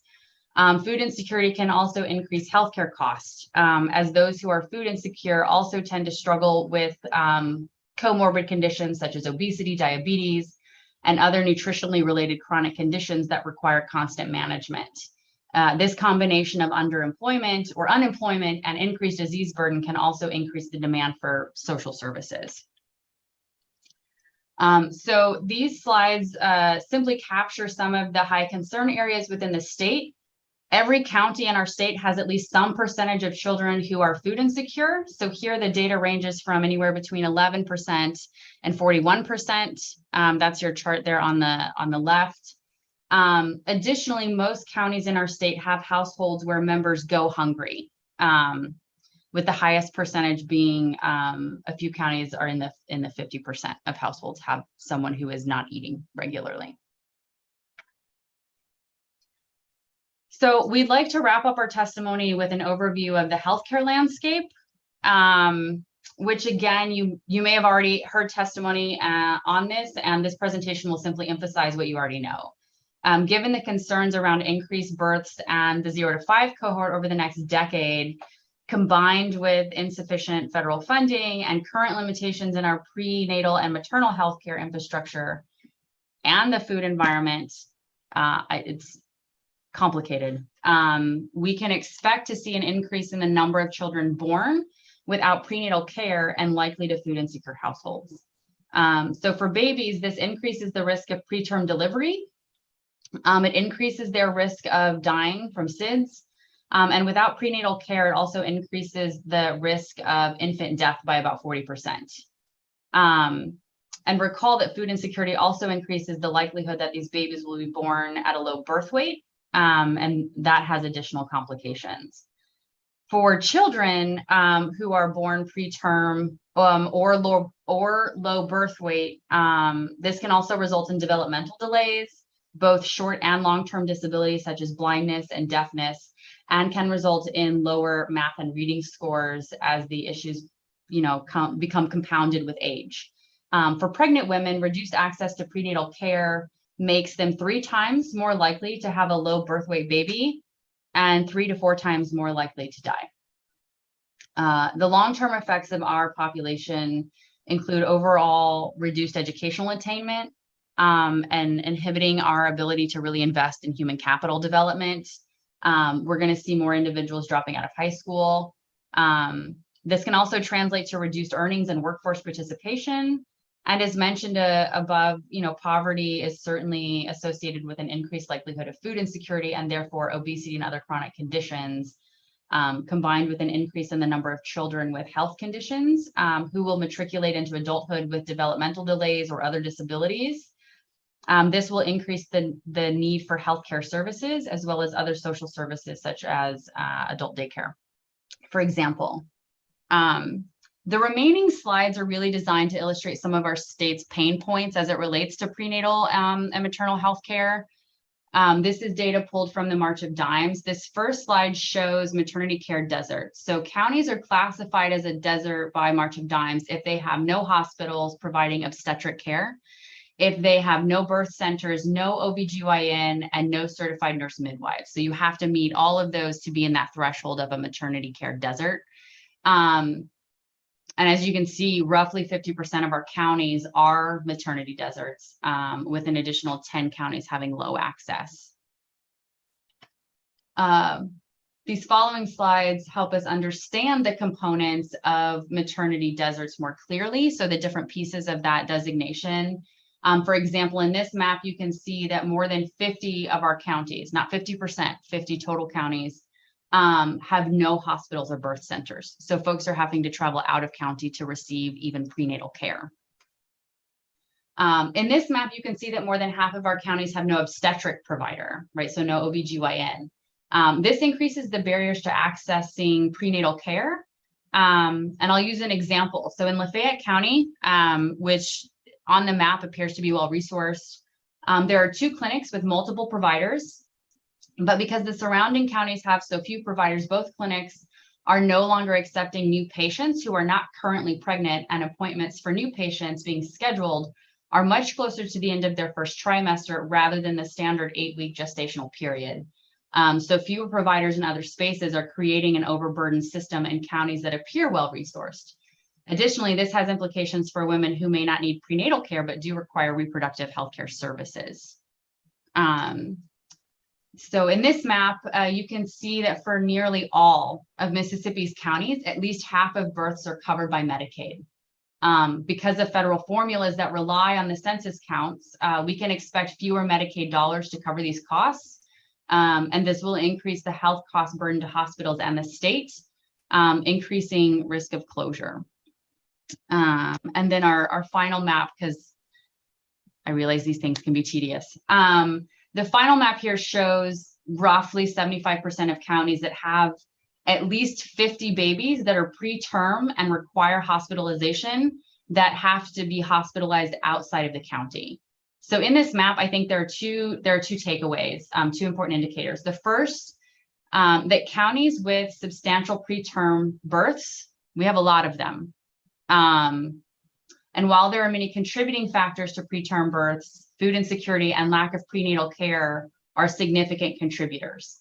Second is that we have very few NICU sites in the state. And in fact, that one pink dot in the Delta represents the recently closed NICU in Greenville. So I'm going to thank you for your patience with both my inability to navigate Zoom and for the amount of data that we just threw at you. It's sort of an occupational hazard. I know it was a lot. So this is our contact information if you ever have need of our services. And then we're also happy to answer any questions that you may have. Thank you for hanging in with us today with a long schedule. I am going to go back and ask you to repeat something I think you said on slide 3. That is kind of important because it's also how we've shaped a little bit of those hearings. As you were talking, the majority of terminations in the state will you give the information that you just gave again? Yes. The ages? Yes. So most of the 61% of induced terminations are among women in their 20s. So between 20 and 30. Okay. All right. And many of these women are in college or some type of post-secondary training or any additional. Okay. All right. This is the point at which you're going to see women are starting to train for the workforce. So Okay. they're meeting this unique time in their life where they're developing their skill set and their human capital in order to increase potential earnings long term. And so this is going to impact their ability to do that. Okay. Thank you. Additional questions? Okay. Thank you so much. This has been great. Just a recap on the data and some additional information in here to do this. Thank you very much. We appreciate it. Yeah, absolutely. Thank you so much. Bye-bye. Okay, this concludes. Thank y'all very much for hanging in with us, those that you have hung in today and that are listening. Thank you very much.